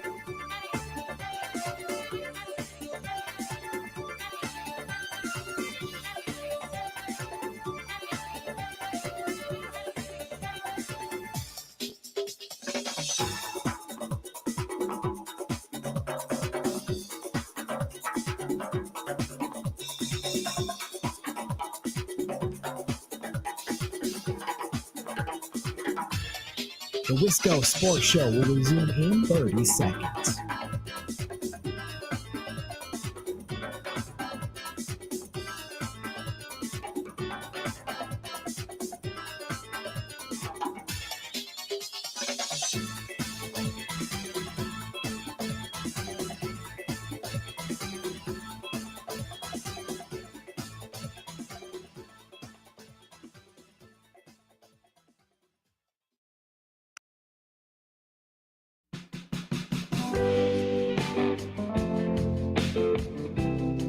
It's the Wisco Sports Show. We got time for 2 calls. There's 2 callers on hold. I'll get to you both. And then we got to get to a break so we can conclude the show with the Monday mailbag, which I know everyone looks forward to. Send me your questions, sports or otherwise. GrantBills21@gmail.com. I think that not to get high on our own supply, I think it's been a pretty productive show. A lot of good takes. I think a lot of us are hitting the bullseye with what happened between the Packers and the Vikings yesterday. Big picture take, I can sum it up in about 10 seconds. I think Matt LaFleur, maybe he didn't coach a perfect game, but that game yesterday was decided by the Vikings players, best players especially, making plays, and the Packers' best players failing to make plays. Sometimes it's a very simple game. Sometimes it's very complicated. I don't think yesterday's game was very complicated. 2 calls, and then we're going to get to the mailbag. Wisco Sports Show, who's this? Ridge Runner Mark, how are we doing? Ridge Runner Mark, good evening. How are you? I'm doing good. I'm doing good. My take on yesterday's game, I look at, I think it was either the second offensive series or the third, 3 and out. Jordan Love tries basically to chuck it down the field 3 plays in a row. Yep. And I don't know if that's them worshiping at the altar of chunk plays, the explosive, or which I would blame more so on LaFleur, only giving him those type of plays, thinking, oh, we're going to get one here. Or Jordan Love panicking after the fumble, going, we gotta steal momentum back. Maybe. And you saw that throughout the game too, where it's like, okay, it's 3rd and 5, and why are you chucking it 30 yards down the field? Get the first down. Yeah, to Bo Melton in double coverage of all people. Like, I don't love going deep on 3rd and deep, but if you feel like you can genuinely make a play, it's not the end of the world. I'm not acting like you always need to try for 6 yards on 3rd and 5, but if the only option is a double coverage hole shot to Bo Melton, like, no, I would rather not do that. And I hate to say it, and I truly, truly do hate to say it, but Tom Brady had a good point. Yeah. When he talked about how he doesn't see this offense where they're good at intermediate throws. No. They're good in the run game. Mm-hmm. They're good at giving guys the ball around the line of scrimmage in space where they can make a big play. And they're good at chucking it down the field. But that middle of the field, 10, 15 yards down the line, you don't see a ton of that, or Love isn't making those decisions. Yeah. All or nothing. It's a lot of the running game, which is excellent, and they give you a million different looks, and I would have liked to involve Jaden Reed in the running game. Let's get some sweeps. Let's do some other things. It's a lot of ground and pound, possess the ball, and also, here's a home run shot. It's a lot of singles and home runs. But yesterday, they fell behind, so they couldn't really hit singles. And then Jordan Love probably had his worst deep passing performance of the season, maybe even dating back to last season, maybe for a while. They're kind of drawn dead. That's why the 3rd quarter was just a crater. 608-321-1670, last call of the night. Wisco Sports Show. Who's this? Eric on I-90. Eric on I-90. God, I'd want it no other way. Congrats to your Vikings. Truly, Sam Darnold was excellent yesterday. And if this wasn't a Wisconsin show, that would be the story of the game. Yeah, definitely. I don't even think callers like you can bring us down. I think that this is our time, and so what? If I don't care what happens in the playoffs. We weren't supposed to win anything. Mm-hmm. We're on house money.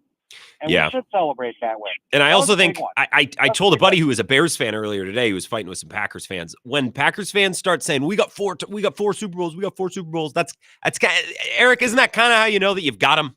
When that's what they're resorting to? And look, I love the Super Bowl trophies, but when they start pulling that out, it's like, I think I got you. Yeah. That's lashing out. That's what we call that, lashing. Yep. But getting back to the game, I guess I had a lot of confidence we were going to win that game. Mm-hmm. I just did throughout the whole thing. And when Green Bay got 3 right away there, and I guess when we come back and we scored that touchdown, I'm just like, we just got to score another touchdown. Yep. And we've been playing great. We've had a great season.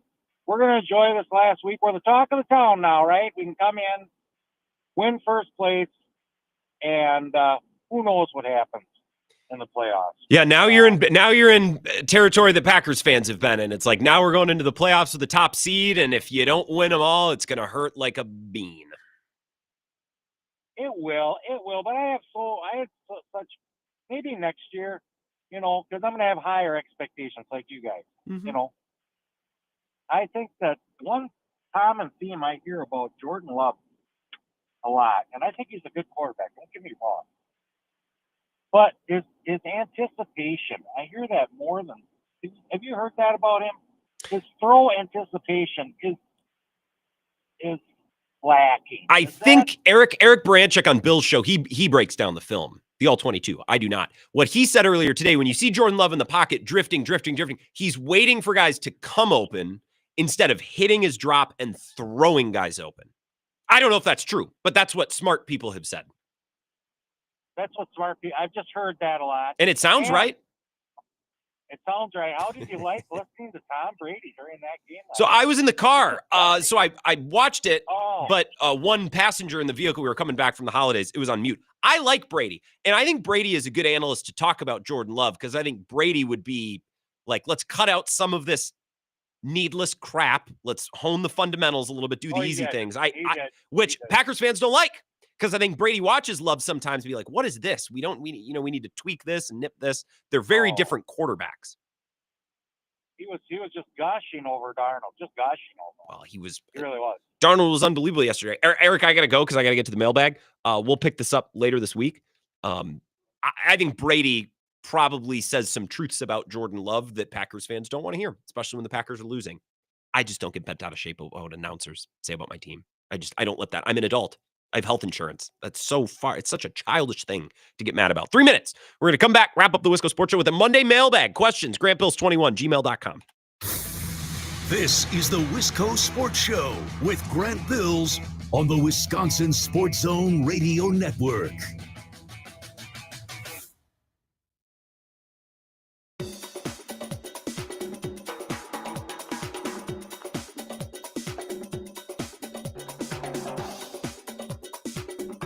The Wisco Sports Show will resume in 3 minutes.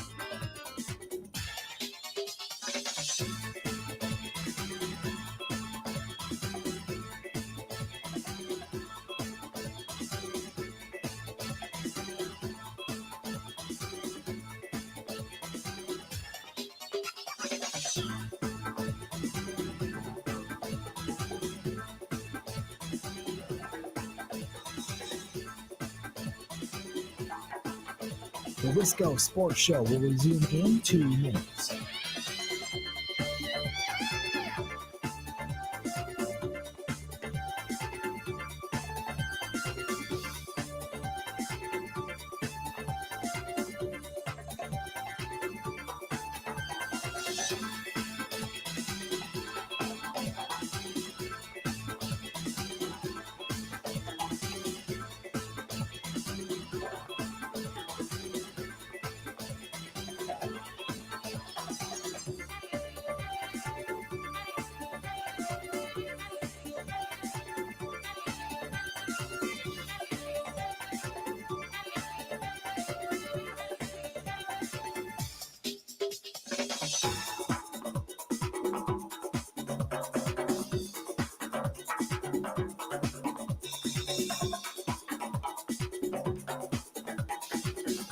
The Wisco Sports Show will resume in 1 minute.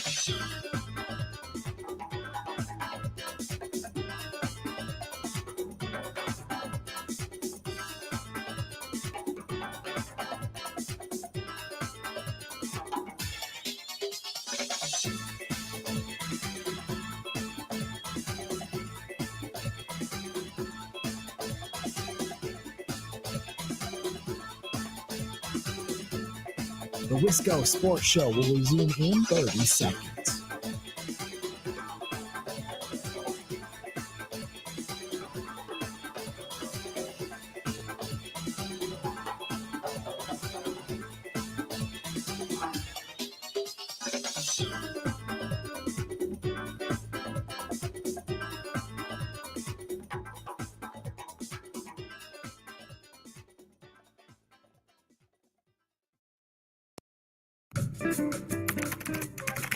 Because the mail never stops. Charles, I'll be writing to you. Ah, She's Got Mail. That's the name of the movie. That's it, honey. There's never a let-up. It's relentless. Every day it piles up more and more and more, and you gotta get it up. And the more you get out, the more it keeps coming in. It's the Monday Mailbag. Submit your questions, greatbills21@gmail.com. Got to go quick because we got a good amount of questions, and I waited a little long to take our last break. Pete in Wissota says, given what the Packers know about Jair's availability or lack thereof, do you think this team has regrets about trading away Rasul Douglas last year? Packers got an extra third for Douglas, but that was used on Hopper, who's been injured as well. Yeah, and I don't think we needed to see this year play out. I think Brian Gutekunst at the end of last season regretted it. His team looked bad, and then all of a sudden they looked friggin' awesome. A tough one. So yeah, I would say they regret it, and they regretted it last year. But I understand why they did the trade too. Tyler in Columbus says, what's the best place you visited during the holidays? Also, where's that Liney's Muskie clock that you posted on Twitter? Best place I visited might also be the best place on earth. Got to go to the Liney's Lodge on Saturday. That clock is in the entry of Jake's Supper Club. It's been there for a million years, and it's friggin' awesome. Tony in Texas. This one goes out to Clemhead Mike. Top 5 things Grant will do on New Year's Eve. Break down the Packers all 22, go ice fishing up north, go to a dive bar with college friends, fall asleep before midnight, and get engaged to Miss Wisco. That's a list. I'll just present that without comment. Johnny Driftless.